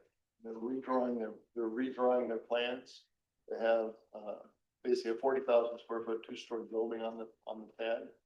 Which changes parking and changes a number of things, but that they're gonna redesign the building. It is their intention to break ground in December. Randy, were you aware of that? Of everything that the mayor just stated? He probably isn't, because it isn't coming to the city. Is it coming directly to you? It's coming in conversations that I've had. Oh, okay, Yes. got it. I'm not doing their plans, no. I didn't imply that you were. Yeah. And a ribbon cutting told me the same thing. And you've had conversations, so it's not this is what he's telling people. Hopefully he tells the city that same information soon. That would be great to memorialize that. We would love to help you move forward if possible. I'm sorry. I said we would love to help you move forward if possible. Just order, sir. Would. We had a meeting, I had a meeting with he and his wife before the decision was made. It was after the governor's decision, but before the decision the Department of Water Resources basically decided during the appeal that they were not going to issue any permits, period. So it's like they've done their own stay, if you will, of what the judge decided. This administrator is not going to follow it. So it was in between the decision by the court and the decision by AWDR that I met with the pointers to discuss the impact of the court decision and whether there are some other alternative legal structures for what he wants to do, but it causes problems with financing. So that we had some conversations about those different structures. And one of the things he told me was that if this decision gets stayed, that this is what he was going to do, and I understand that's what he is factoring now. Okay, thank you. Yes. Thank you, sir. If I could make one quick comment on Keith Road comments, thank you. As you speak with your fellow residents that are upset with construction and roads, it is an inconvenience. Please remind them if they ask that moving barricades is a violation of law. Driving through a closed road is a violation of law. Driving on hot asphalt is a cost to the city and is a crime. And we will have Avondale PD visit homes that do this. That happened 3 different times today with people driving on fresh asphalt, and it makes divots to the road that cost the city money, let alone that's dangerous, and so many things about this. So please, if you hear residents talk about it, please encourage them to go around. Don't drive through active hot construction zones. It's just not a smart thing to do. So thank you. Just on that note, though, we've got to give more notice. Agreed 100%, sir. Okay, I think we're done with the report section now. Thank you, sir. We went so much quicker doing this thing. All right, takes us to our consent agenda. 7A through E. Is there anyone on the council who would like to take anything off of the consent agenda for further discussion? Mr. Mayor, there was one small wording. Well, there's an error on the council member Allen's. Added different words, Trevellis instead of whatever's. It was a correct spelling of Terra Vallis, sir, in the minutes. All right, so that's being corrected in the minutes. Item A. So with that, if there's no one who wants to talk about anything, is there a motion to adopt the consent agenda? So moved. Second? Second. All those in favor, please say aye. Aye. Any opposed? All right, approved. We'll go on to the normal business items. Item 2A, first item is the tentative budget for 2027. Ms. Peterson. Thank you, Mayor and Council. Tonight I have our fiscal year 27 tentative budget adoption. Before I get started, I do have just a brief presentation, but before I get started, I just want to thank my colleagues, all of you, for your time. So much time goes into getting to this point, so I just appreciate everybody's work and commitment to getting to this point. So getting to a final budget does take 3 meetings. So tonight we're at our tentative budget adoption meeting. This is an important meeting because it adopts the maximum expenditures and authorizes staff to publish the notice of public hearing for 2 weeks.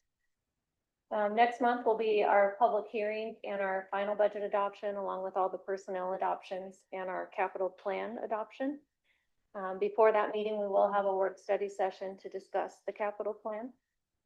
And then in July, that date is to be determined. It'll be a very fast, probably Zoom meeting just to adopt the tax rates.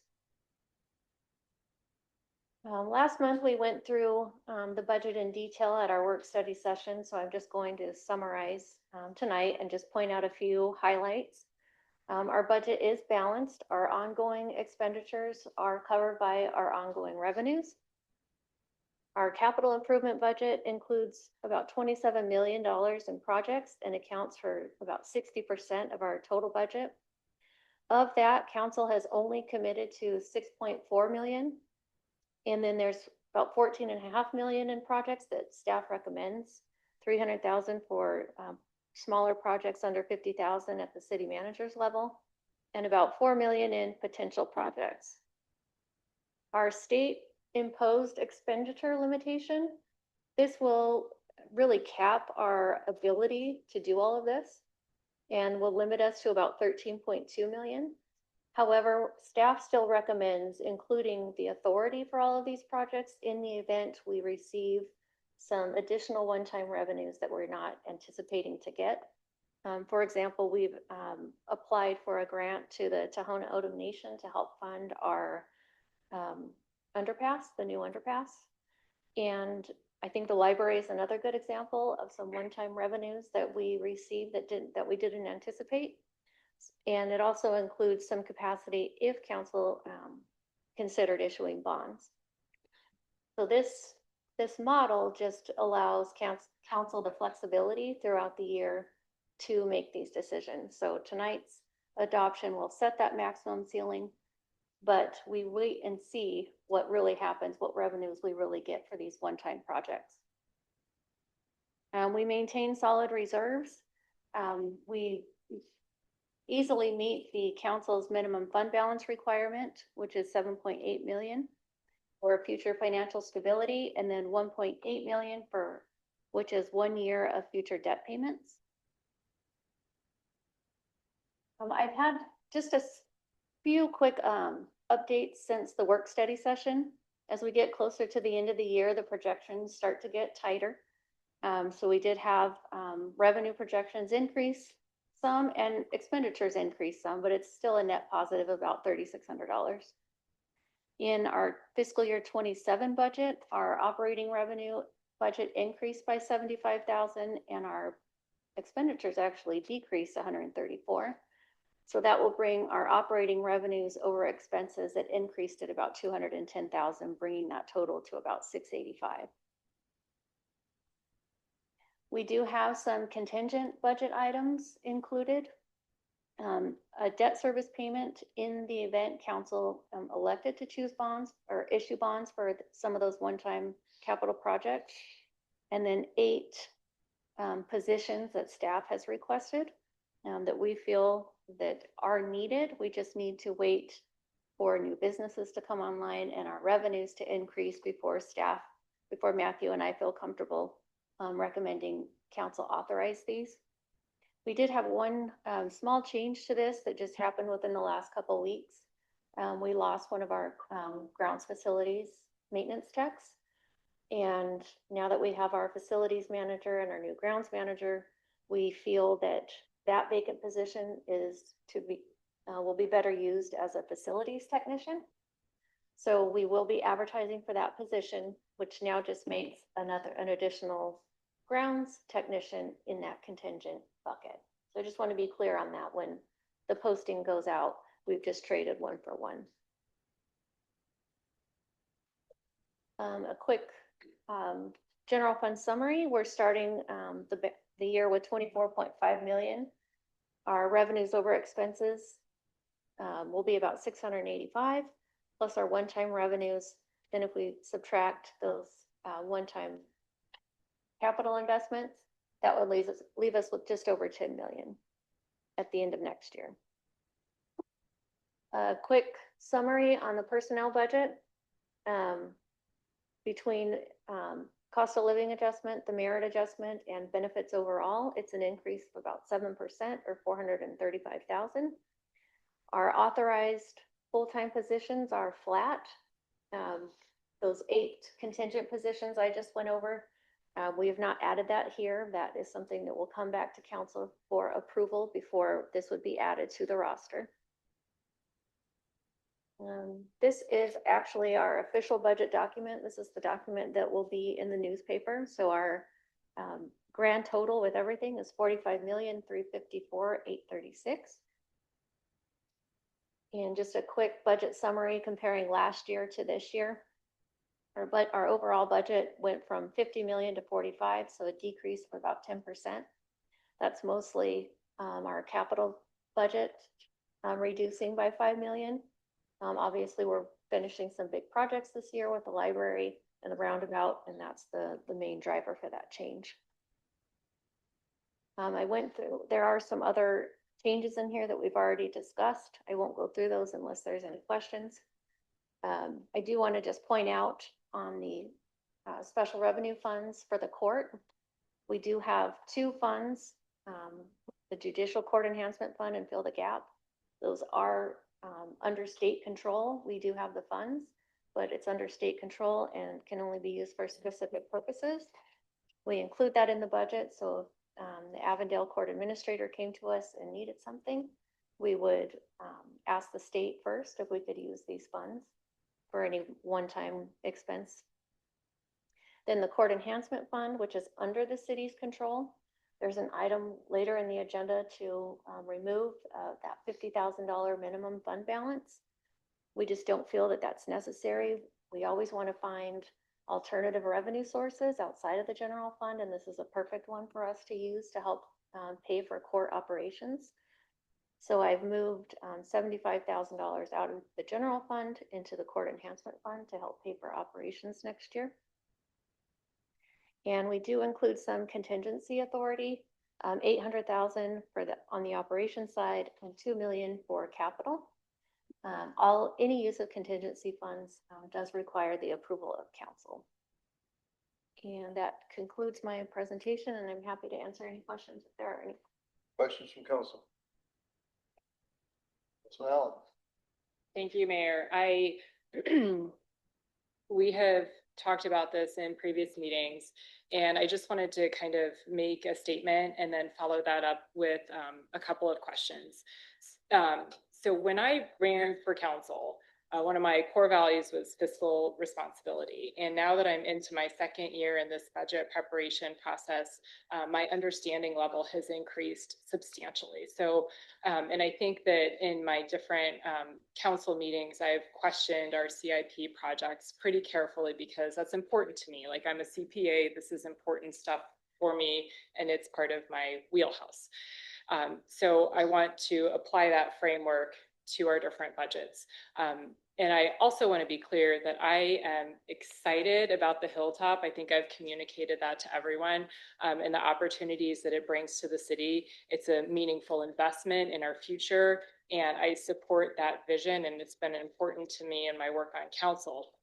But at the same time, the Hilltop, the library, the park improvements, the roadway projects, and all of the infrastructure that goes into that represents a very large multi-year capital commitment. And I think that that should be viewed in the context of our major investment in Litchfield Square and the fact that we still have ongoing and regularly scheduled CIP projects. And now we've just talked about the bandstand and preparing that site as well. And so over the past several years, we've kind of shifted our priorities in response to those opportunities on the Hilltop. And some of those shifts absolutely made sense, but they also had some consequences. And so as a result, we saw some projects get delayed. We saw, the need for road maintenance. We saw public works having to kind of restructure to accommodate those things, redesign efforts, and some projects became more expensive, or they've been kind of sidelined for the time being. So I think it's important that we're having this very intentional discussion about prioritizing our projects, the pacing and the execution, and again, our long-term financial sustainability as we continue to take on these additional capital commitments. So I understand that building the additional expenditure authority into the municipal budget is common practice, and that we need flexibility to respond to these grants, these different opportunities. And so I understand the rationale behind that approach. I just want to say, though, at the same time, I don't think that this is common practice and this is how it's always been done has to be the end of the policy discussion. I think it's reasonable to ask whether our structure clearly defines our actual priorities, because we know that we have more projects than we can actually do. And so I want to make sure that we are realistic with our funding expectations and our ability to follow through on those projects. One of the things, again, that I continue to be cautious of is relying on bond issuances to fund these planned expenditures. I tend to be cautious about taking on additional debt because we already have bond obligations, and adding on to that would just create additional general fund obligations. So my goal in saying all of this isn't to slow progress. I just want to make sure that we are aligned with our priorities and our timelines, and that we're appropriately planning our financial capacity, because I want to make sure that not only are we aligned, but that we are setting future councils up for success as well. So the questions that I have, so thank you for hearing me out. And the question that I have is, we have these debt obligations that we've talked about and ongoing operational needs. So I'm curious, are there any additional revenue sources that you're exploring in addition to the grant process that you're looking at? The old Mayor and Councilmember Allen, the only specific one that we have right now is the Gentleman Odom grant, but grant opportunities open up throughout the year. So we do watch for those. There could be leftover MAC funding. There's, there are other revenue sources, but unless we are sure of them, we don't, include those that are as a for sure revenue source. But yes, we're always looking for alternative revenue sources. Okay, I think that's great. I think that what you're doing with the Corn Enhancement Fund is important. I think Randy and his looking for opportunities to partnership is important. I think the tourism funding is important. Those are all great opportunities to continue our operations. My second question, though, is if we as a council decide not to pursue bond issuances, and I know that this is an expenditure authority item, but it's a further budget question. If we decide not to pursue bond issuances, or for whatever reason, our revenue sources aren't sufficient, what projects would we delay or reprioritize? Do we have any idea of what we would not do and how that's prioritized if we don't have enough ability to fund those projects? I might defer this to Matthew. Thank you. Councilman, that's a good question. The ones you would have to do, first of all, are certainly ones that are committed to. For example, phase one of the Hilltop. That's the DA obligation that we are committed to doing, right? And there's certainly things that comes into play. Right there, you could easily $2.5–3 million on that one item, right? There's other things that we are DA obligated to do, such as the south half of Camelback. Assuming Sunhill moves forward with the northern half, we would move forward with the southern half. So things that we are committed to, first of all, are ones that we have to, that we are contractually bound to. After that would be a matter of prioritization, which ones that need to be done the most, obviously, by the greatest need. But the first ones we would have to do are ones that we are DA or contractually bound to. So how do we? Councilman, the council will make the decision on whether we do any CIP projects that are not already contractually committed. The last time that we ran into a problem with cash flow because of the economy being bad, we literally stopped all CIP projects. We didn't spend anything that wasn't required to be spent for operating expenditures or something that we had already contracted for. The council will have those same kind of opportunities to it. It isn't the staff that will decide how to prioritize what doesn't get built. It's the council. When do we have that discussion then? If we run into that problem, I mean, what we're doing in this budget is we are preserving cash that will carry our operations for almost a year, really, maybe more than a year, including all of our bond obligations, with literally nothing coming in. So we have a cash reserve that will cushion any problems we have going forward and cushion them for a long time. If we get to a situation where the economy is doing poorly, we see that every month when we look at our retail sales receipts, we look at our budget receipts, we look at it, I mean, literally every month. So that if it becomes a problem, we see that, and we start having those conversations. The last time we went through this, it was not necessary for us to actually reduce staff, but we did freeze wages. So we made a number of decisions, and you make those decisions based upon what's happening with your financial situation literally every month. Froze hiring too. You freeze hiring, you don't approve these contingent people.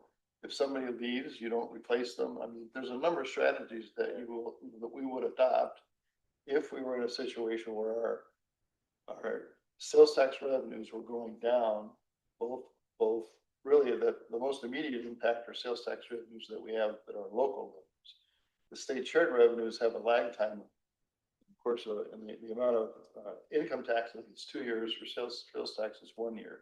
So if the economy started tanking, the impact on us is cushioned a bit because of the state shared revenues not being impacted immediately. But we'll see that on a monthly basis and take actions as needed. Thank you for the discussion. I appreciate that. Didn't we just do a CIP prioritization? We have one draft or something that we filled up? We have blanks and gave it to staff to kind of give us some. We have that coming up in June. Yeah. So we're going to do that before we do our final budget. Yeah, those will all be adoption. Pie in the sky guesses is what we think we all want to do prioritized. Then we'll be looking at money, trying to figure out if we got the money to do it and how necessary it is.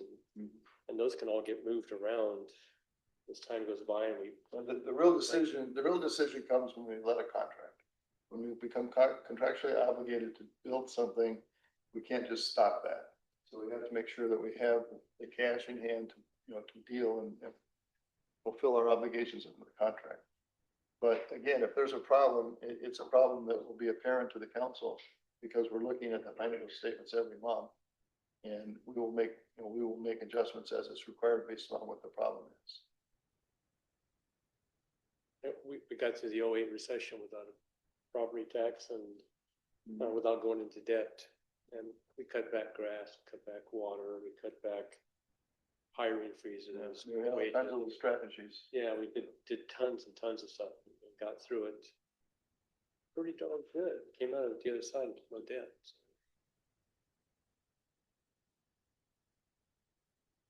I have no more questions. Can I add to that? Yes, please. We also try to include in most, if not all of our contracts, a provision that's the agreement is subject to appropriations, meaning that the obligation, especially for multi-year contracts, that obligation is a legal obligation of the city in the year it is agreed to and part of that fiscal budget, but the city does not have any obligation to budget for those expenses moving forward and can cancel those agreements if the city chooses not to appropriate funds for those contracts. So there's a number of different ways to address. That's part of that requirement, that the limit that this council can't bind the next council to certain things. Correct. And I think we do a pretty good job of pivoting. You know, and I look at the Hilltop as a big example. That 3 years ago, that wasn't on our radar.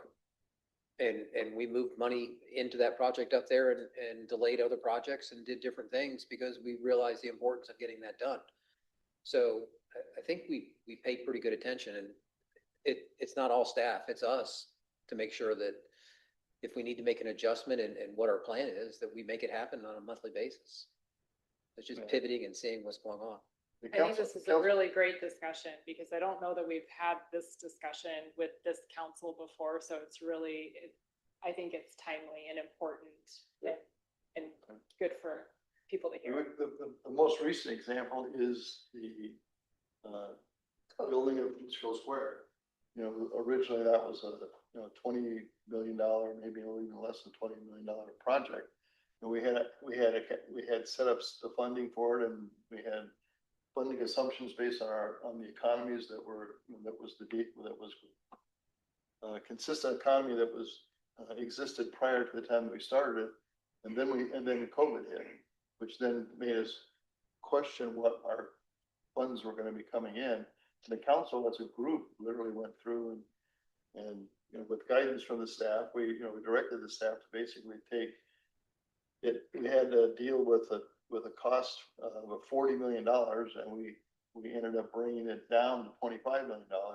And every one of the cuts was reviewed, piece by piece, by the council, because it was a council decision to make those changes.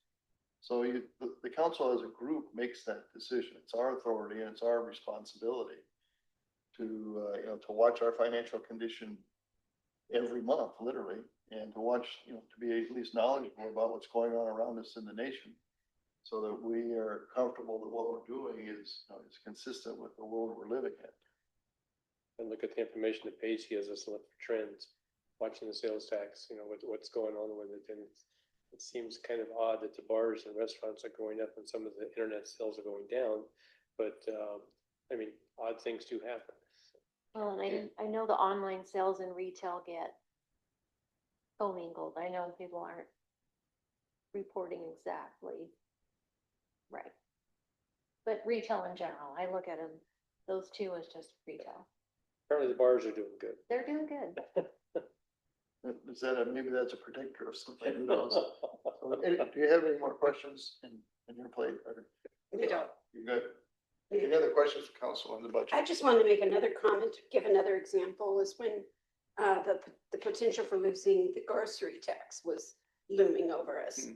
The fact that we'd had really good tax information, good information from you all, and good guidance from leadership made it easy for us to make decisions and be in a position where we weren't going to have to lay anyone off and weren't going to have to do some draconian measures to keep the city afloat. So I think it's wise fiscal management that has happened over the last, as long as I can remember. Yes, Mr. Ray. And I gotta give kudos to Paige. We have never, in my 20+ years sitting here, had information that was so good, so accurate, so detailed as what Paige has been giving us. The stuff that we worked off of. Ben was there. I didn't say any names. Some of the stuff that we worked off in the past, we were always kind of in a gray area in the dark, if not. And with what Paige has done, this has been astonishing. I mean, you can get down into the little numbers and look at the trends with the bars, look at, that kind of stuff, just to kind of get an idea and kind of watch and see what's going on and see how that looks with her numbers and what you're feeling in the community, feeling for the citizens, feeling yourself. And I have found it fantastic, what you can give us. Okay, any other questions or comments on the budget? Nope. Okay, is there a motion to adopt the tentative 2027 budget as presented by staff? Second. Any further discussion? All those in favor, please say aye. Aye. Any opposed? So the budget passed. Tentative budget passes. Next is the SLID budget for 2027. Peterson. Thank you, Mayor and Council. I think I get to talk more than Randy tonight. Tonight we also have the Streetlight Improvement District budget. These 3 districts solely exist to assess a property tax levy to pay for the lights in these neighborhoods. The details are in your packet. I won't go over it unless there's any questions. I'll just point out that the rate has gone down in every district, and that's because this current year we had to increase it to make up for that class action lawsuit. So everybody will see a decrease in their property tax bill for these specific districts. I'm happy to answer any questions if there are any. Questions from council on the SLID budgets? Motion to adopt. Your second? Second. All those in favor, please say aye. Aye. Any opposed? All right, SLID tentative SLID budget is passed. Adopted. Next item is fiscal 26 budget adjustments. You again, Mayor and Council, I do have a few budget adjustments for this current year. I just like to reiterate that it's not an authorization to spend more money, but rather authorize a movement of contingency authority. So even though we have some departments that ended up spending more than we originally anticipated during last year's budget process, overall, the net under budget is about 158,000. So we have several departments that will be under budget, and we just need to use a little contingency authority to cover the ones that we had some unforeseen expenses. I'm happy to answer any questions if there are any. Questions from council on these adjustments? Is there a motion to adopt the adjustments as presented by staff? So moved. Or second? Second. All those in favor, please say aye. Aye. Any opposed? All right, the adjustments are made. And this is a quick comment. We do this every year. Every year they bring this back to us. There are small adjustments between departments, and it is not something unusual. Next item is the introduction of ordinance 26-300 on the Court Enhancement Fund. Again, Ms. Peterson. Thank you, Mayor and Council. The Court Enhancement Fund is under the control of the City Council. A few years ago, in working with our court administrator and judge at the time, we made an agreement with them to have a minimum fund reserve balance of $50,000. Now that we have changed court operations and we now have an IGA or an agreement with Avondale, we no longer feel it's necessary to have that, and it just goes back to the philosophy of let's use other revenue sources first. So the only thing that changes in this ordinance, we can use this money for any court operations, but this ordinance will remove that minimum reserve of $50,000. Motion to introduce. See if are there any questions from council first?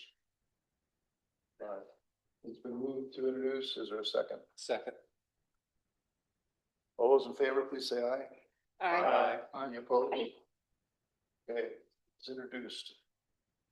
The Olive Free MOU is, excuse me, it's not been drafted by Olive Free yet at this point, but there will be some questions or legal advice on it that will be given, at least on this topic of what the MOU would have covered in the executive session. So then we'll go on to the item number F, which is introduction of ordinance 26301 on e-bikes and e-scooters. Our e-bike and e-scooter expert is now coming to the podium. He missed an opportunity to ride his scooter to the podium. I thought he did. Yeah. I think he's coming to the, yeah, here he is. Fine. Hi. So a few things to ping in. Now, whether he can get the microphone situated. Thank you. Oh, okay. Very nice. Mayor, Vice Mayor, Council, good evening. I've just handed out certificates to my coworkers as honorary associate planners as 3 presentations for you tonight on very important things. And I think Sarah's going to learn a lot too.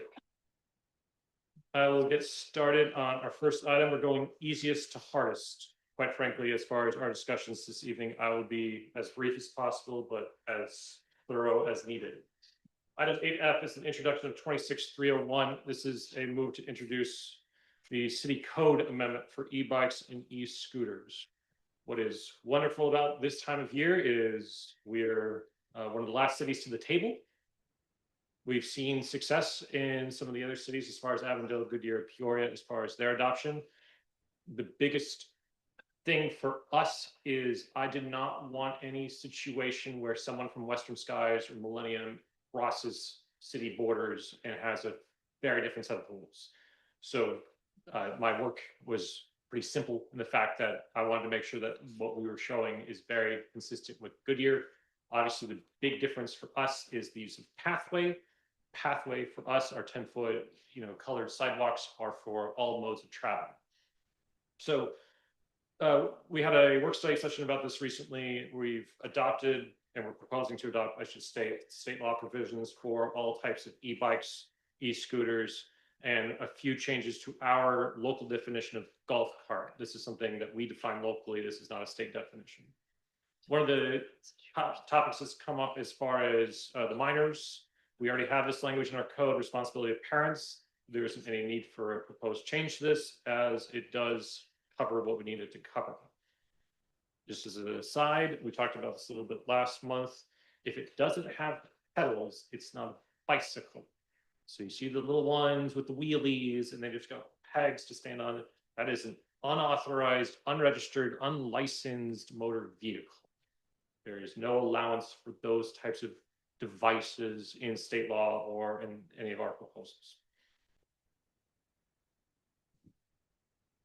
There's something that came up, I think I mentioned this as an aside last month, but it was a hot topic of sorts. Right now in city code, on the pathway, it's 25 miles per hour for a golf cart. This is a quick cleanup to reduce that to 15 to match all other forms of travel on the pathway at 15.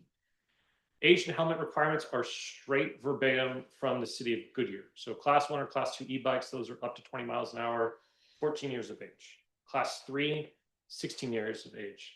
Problem is that most of these devices have options for that governor to switch what kind of classification on the fly as needed. There's no difference in the appearance of these devices. It's a really hard thing to enforce and look after.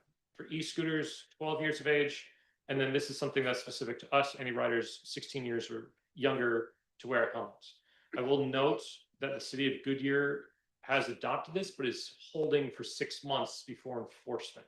They're doing an educational campaign to make sure everyone understands these sorts of changes before taking any sort of enforcement action.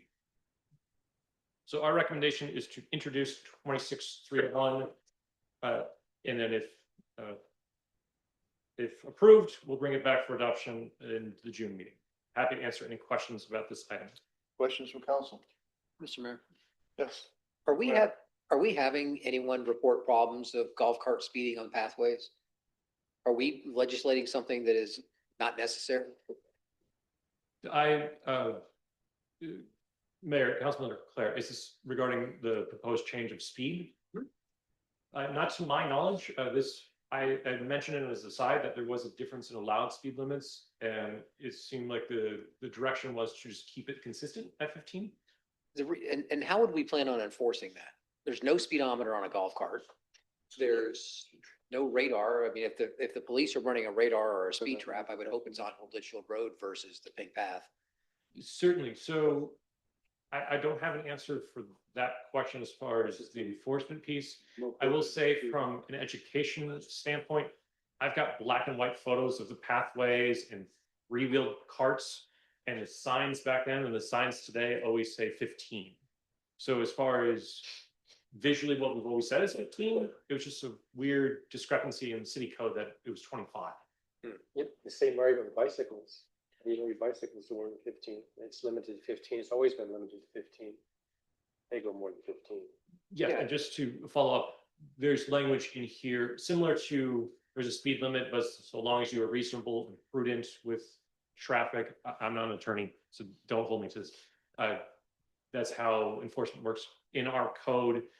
There's situations as far as when you do have that speed differential, you need to yield to the pedestrian. The pedestrian has rights of way in all situations. I just wonder, since we're looking at a specific, now I understand that, history is it's always been 15, but if we're looking to put a specific number on paper, then there has to be some way to enforce it, or the people that have the card have to have some way of knowing what their speed is. It's also what you're doing is you're setting an expectation of safety, basically. Mixing, the pathways are basically for pedestrians. That's what they're for. We've always allowed, and there's always, historically, there's been a tension between what's a pathway and what's a sidewalk. Mm-hmm. But we have always allowed, meaning going back to the Goodyear days, we've allowed golf carts on pathways, not on sidewalks, but on pathways. And the limit was 15 miles per hour. So city code has been, has changed that without it being intended.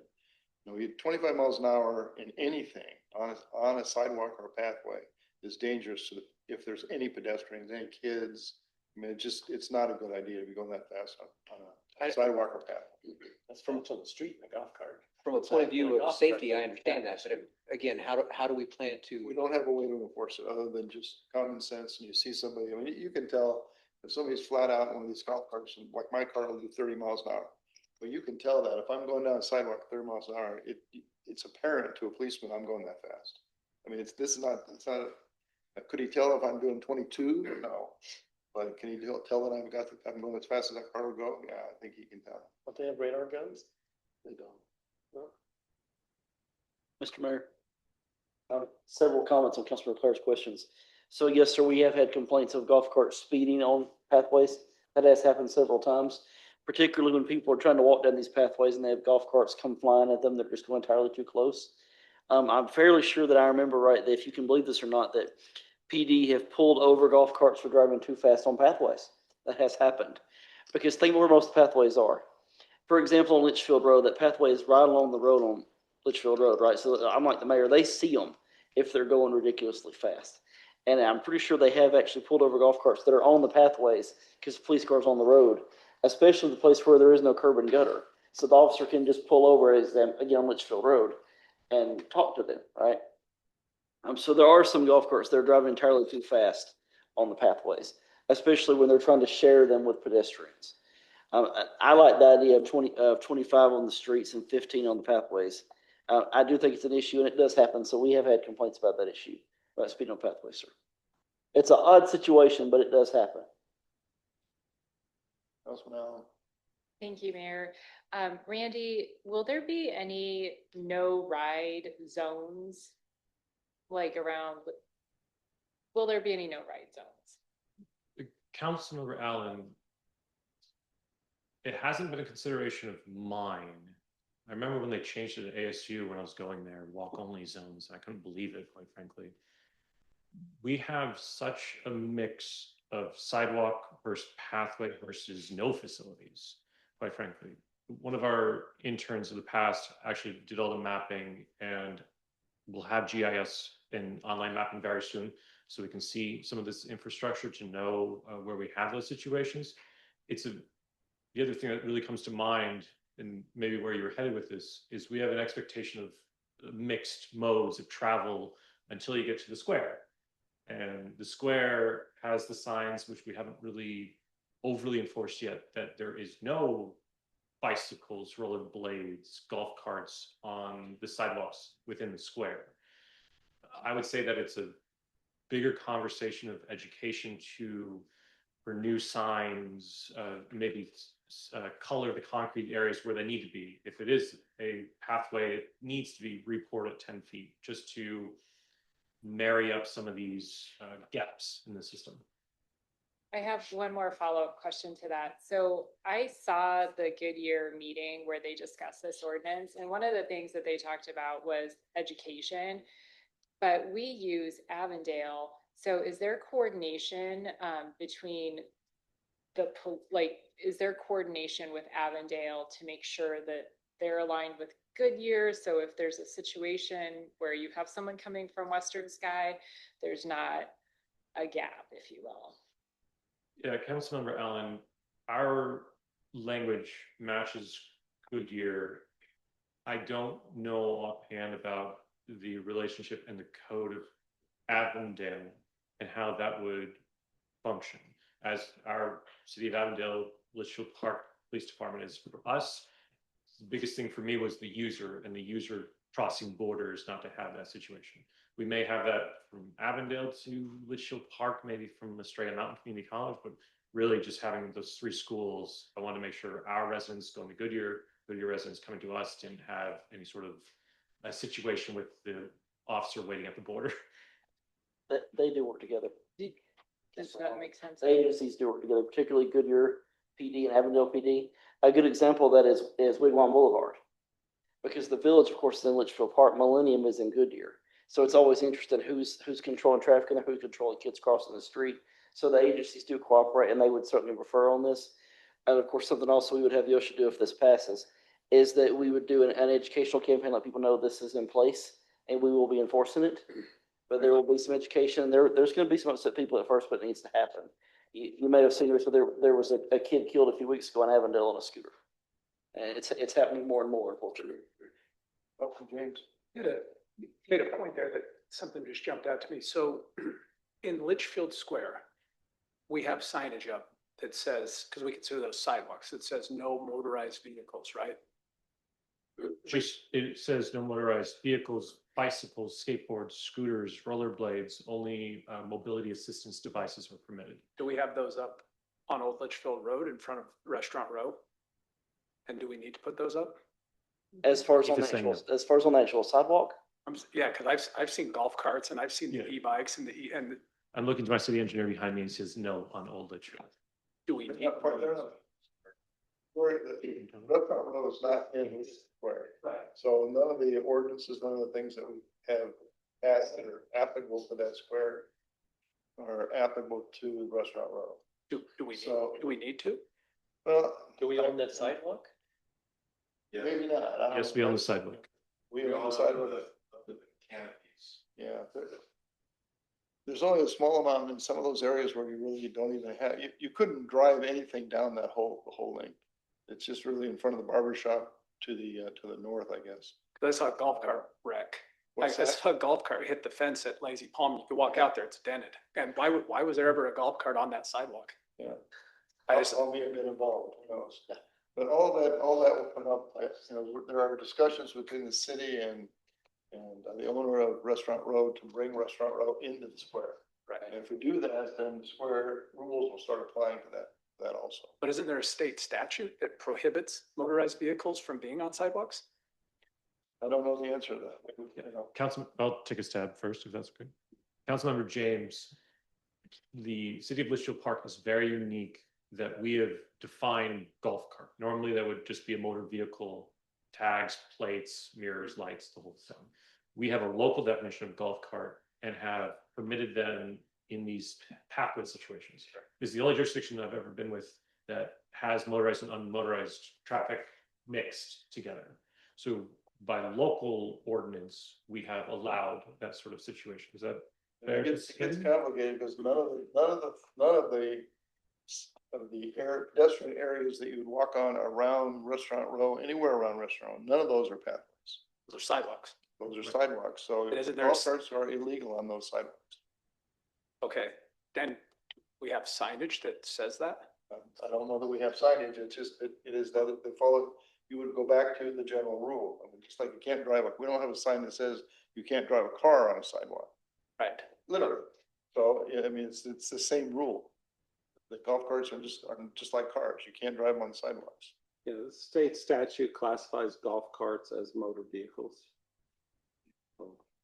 So golf carts shouldn't be driving on the sidewalk in front of Restaurant Row. No, but there are other sidewalks. There are sidewalks next to the wigwam. And the people drive on them occasionally, but that you can tell because they're narrower and they're different color. They're a sidewalk, okay? You're breaking a law if you drive a golf cart on it. But we don't sign it, we don't put signs up, you know. And we try to keep the police actually from even enforcing it in some of the areas because it's too confusing. It's just a sidewalk or a pathway.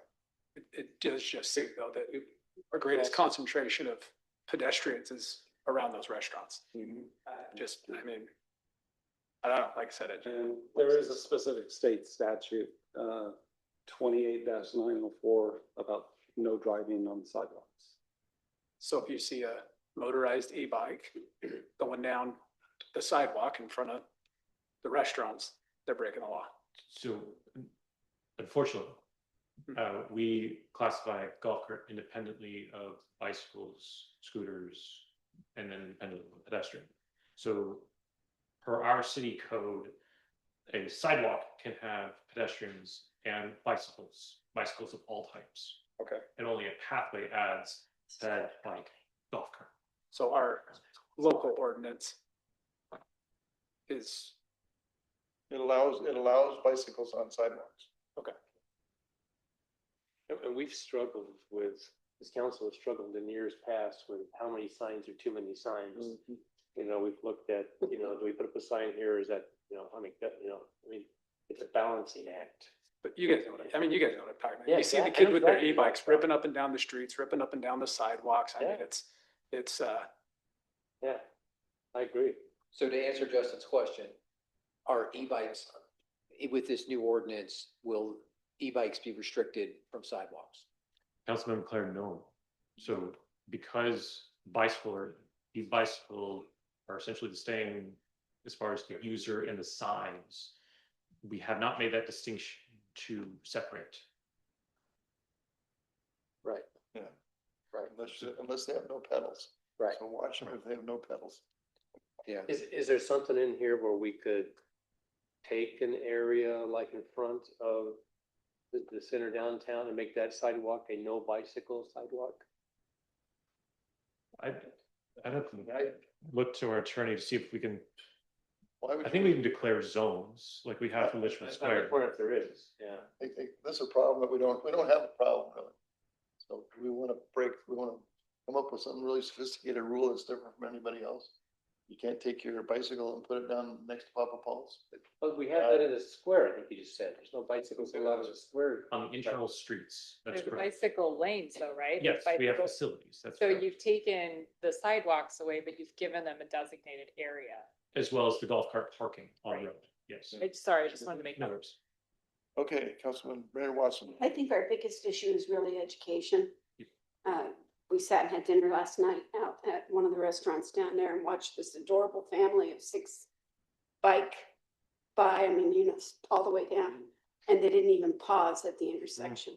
So there's our issues. We have to get people educated as to what the laws are and what good practices are. And I would suggest if we could time that with the start of school, that might be a logical thing to do. And certainly involve the Okay, police. is there any more discussion about the ordinance?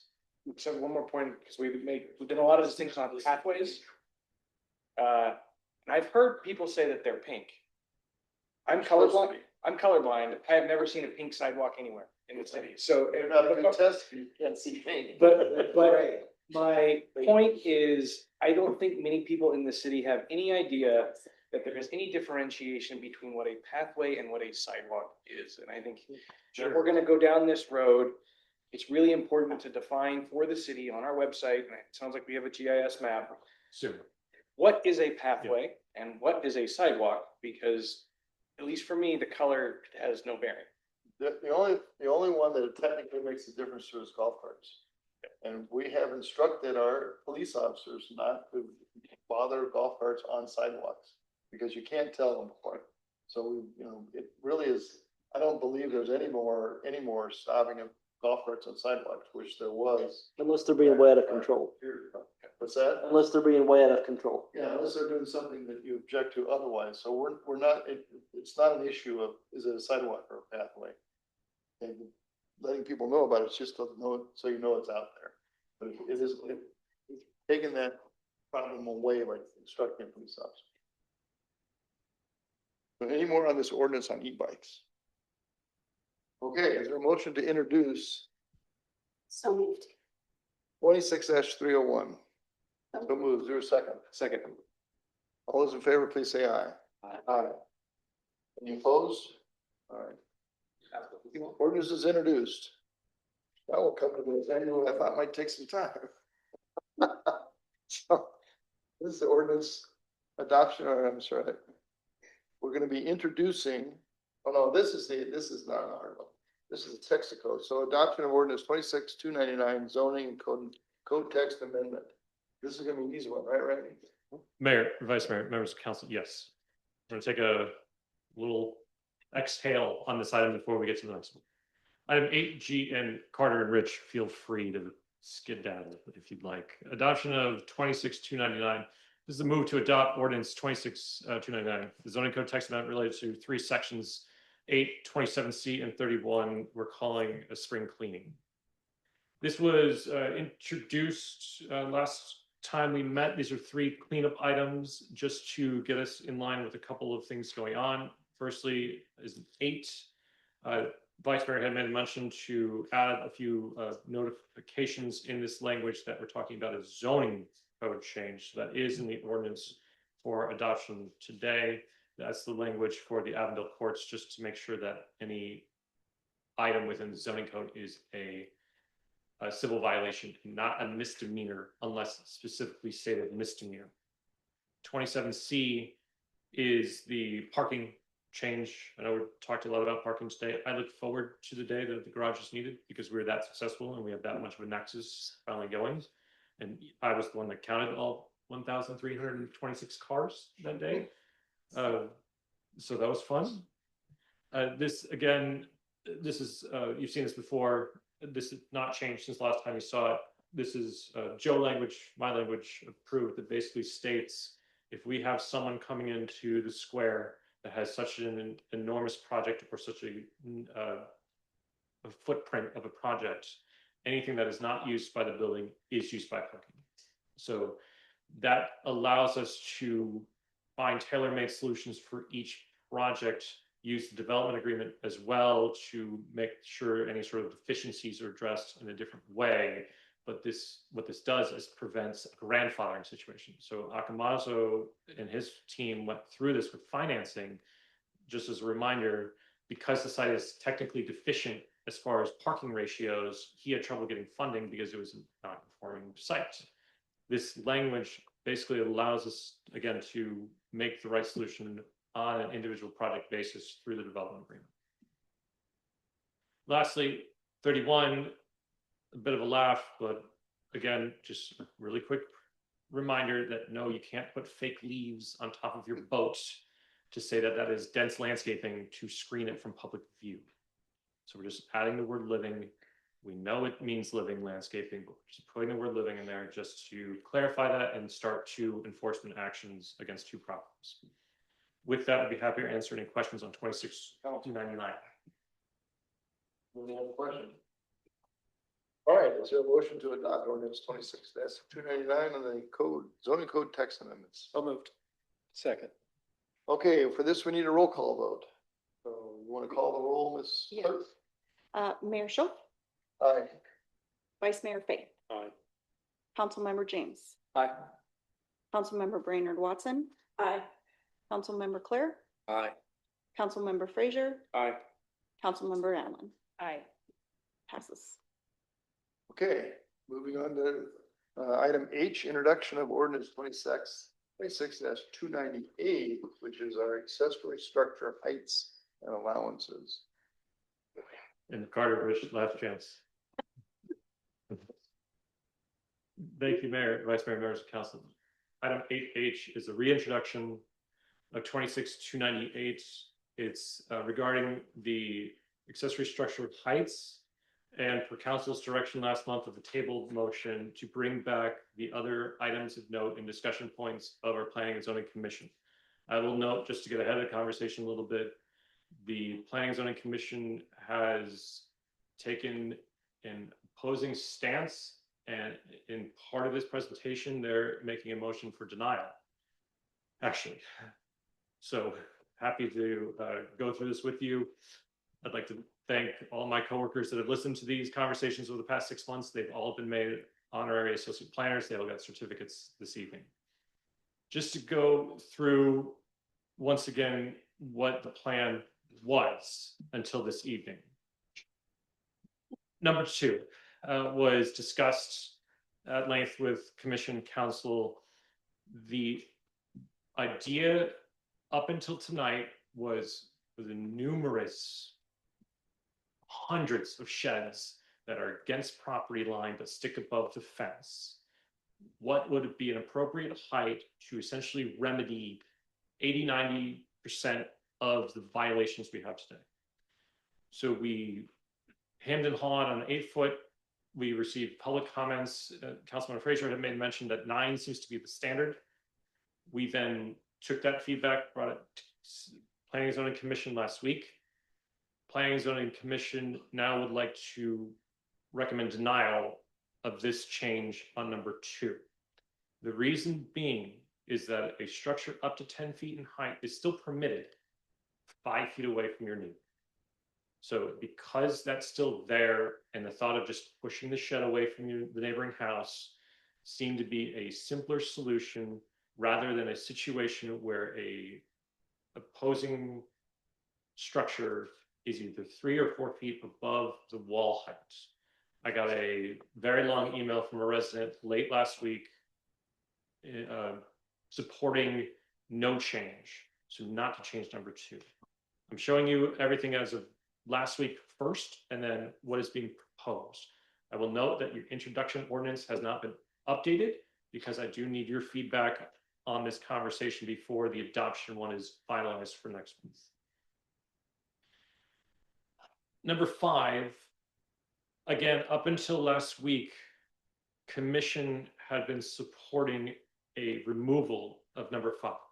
Number 5 essentially stated that if you're on a corner lot, you could not have a shed against the street. You had to internalize it and put it to your neighbor's wall. For some reason, Planning Commission has decided that they do not want to scratch this out. They do want to keep it as part of it and not see sheds against the road. So they're proposing not to strike this. I'll keep going and stumbling through this to show you what is now being proposed. No changes on 7, 8, 6, 7, or 8.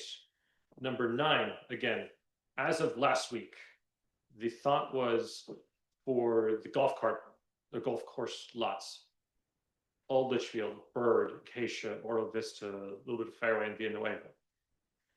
When you had the side yard view fencing, it essentially negated your ability to put a shed in your backyard, because the thought is that you should be able to use the course through the neighboring lots, which meant if the side yard view fence was 60 feet, your rear setback was 60 feet for accessory structures. As of last week, the Planning and Zoning Commission had proposed ramadas, pergolas that only had columns but no walls would be permitted. I have an update for you coming up on that item as well, but that's being changed as well.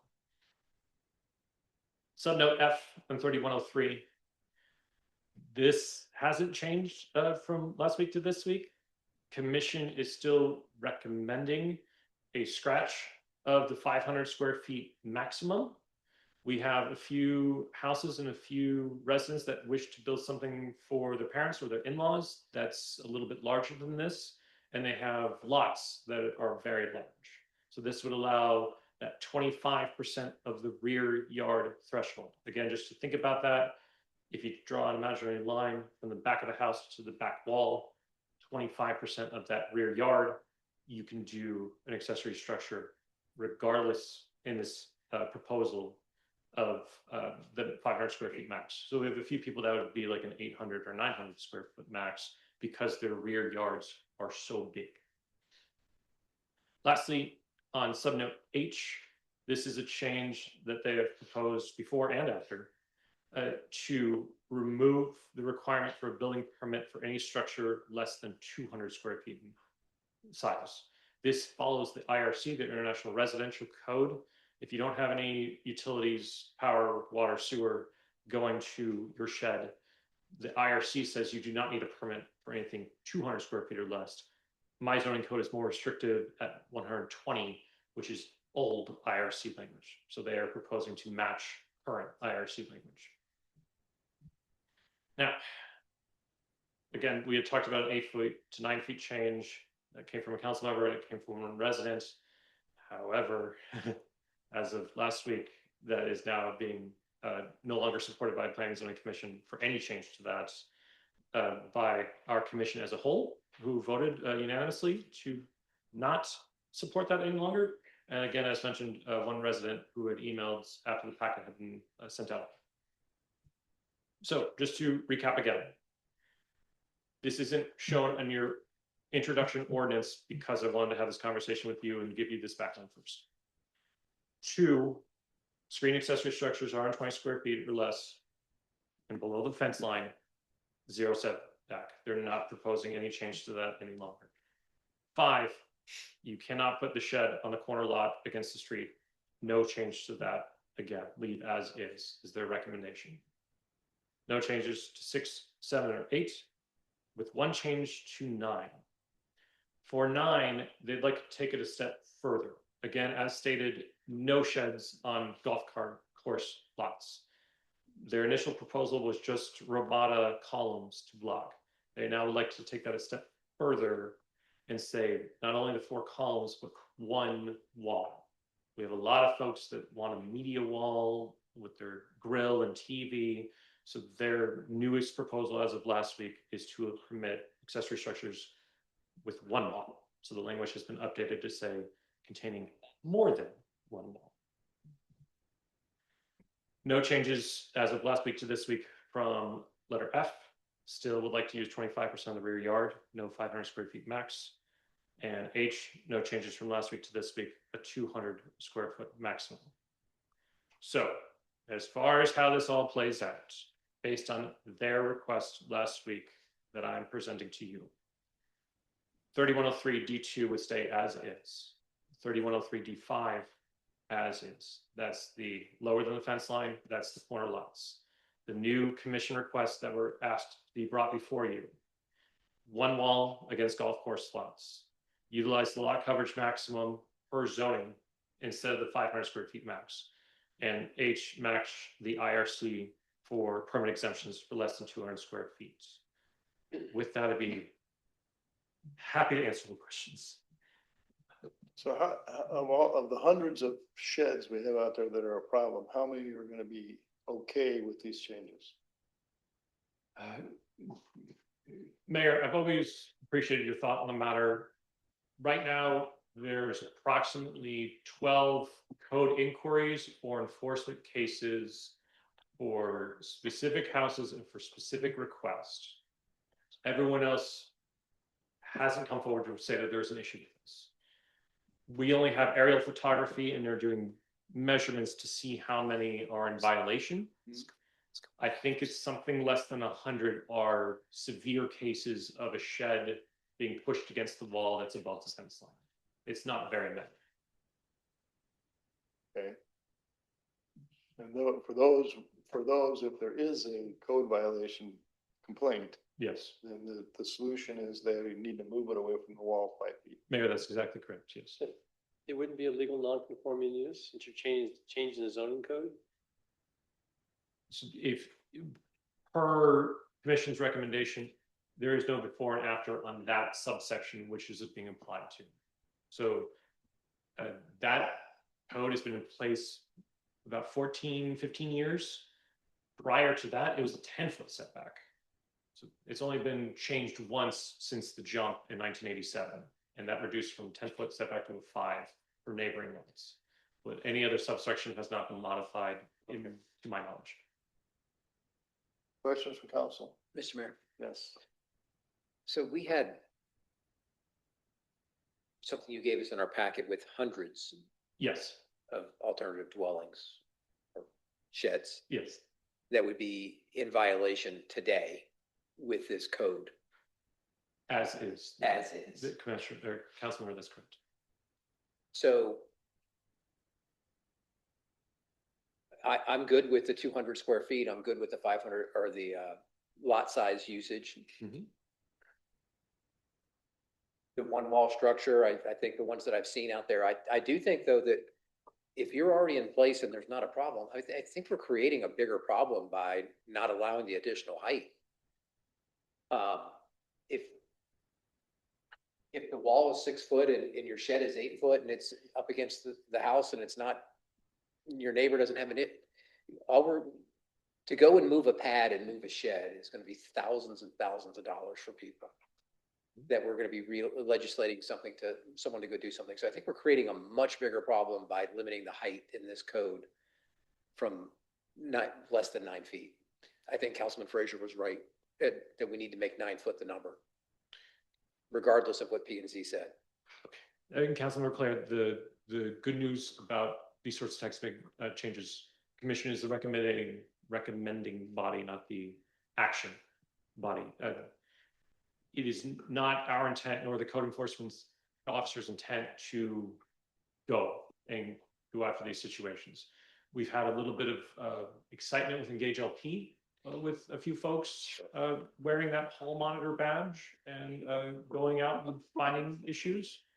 But it certainly is our intent to let the sleeping dogs lie, not to react to any sort of change for any of these sudden notes.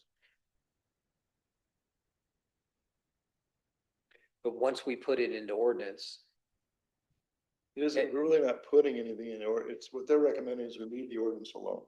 That's correct. so if you're in violation, you're in violation. We're just not taking them out of violation. The benefit of leaving it like it is if it becomes a big problem, all of a sudden we've got 50 complaints, we can go change it. Now, if that becomes the better thing to do for the community. So what you're recommending then is leave as is. I'm not recommending anything. I'm just saying that's the benefit of if we just leave it alone. The rest of the changes, I think, probably most people support. The only question is how, what do you do with a shed that's 8 feet or 9 feet tall and it's inside 5 feet of the wall? What do we, do? I don't particularly want to have cause 100 homeowners to change their pad and move move 5 feet. I don't see the benefit. But also, it may be easier if we just leave it alone and see what happens. Because all of this grew out of one complaint from one person. It's consumed thousands of hours of city time. It's a mess, and now it's consumed 4 or 5 hours of council time. It's from one vindictive situation. What do you do? So Complaint situation. we're able to leave the height, the screen, leave that language alone, change the square footage, 200 square feet, and utilize lot coverage instead of 500 square feet max. That's not clear. So we're able to piece. Yes, and so I had this presentation with commission in December, and then again in April and May, and it's ebbed and flowed as far as their direction to me and what's going on tonight. So as stated, even the ordinance in your packet is now outdated based on their modification request as of last week. So I just want to clarify, my recommendation for 9 feet was not because it should be 9 feet. It's just the models that are available that people commonly have in their yard, I think we had it at 8 last month.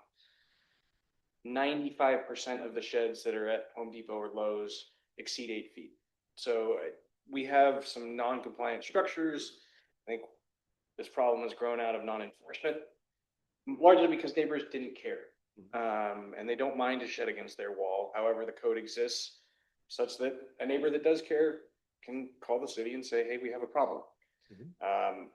9 feet seems high, but you know, I think it allows people to go buy an off-the-shelf shed and place it up against their wall, because there's not many options that are 8 feet or below.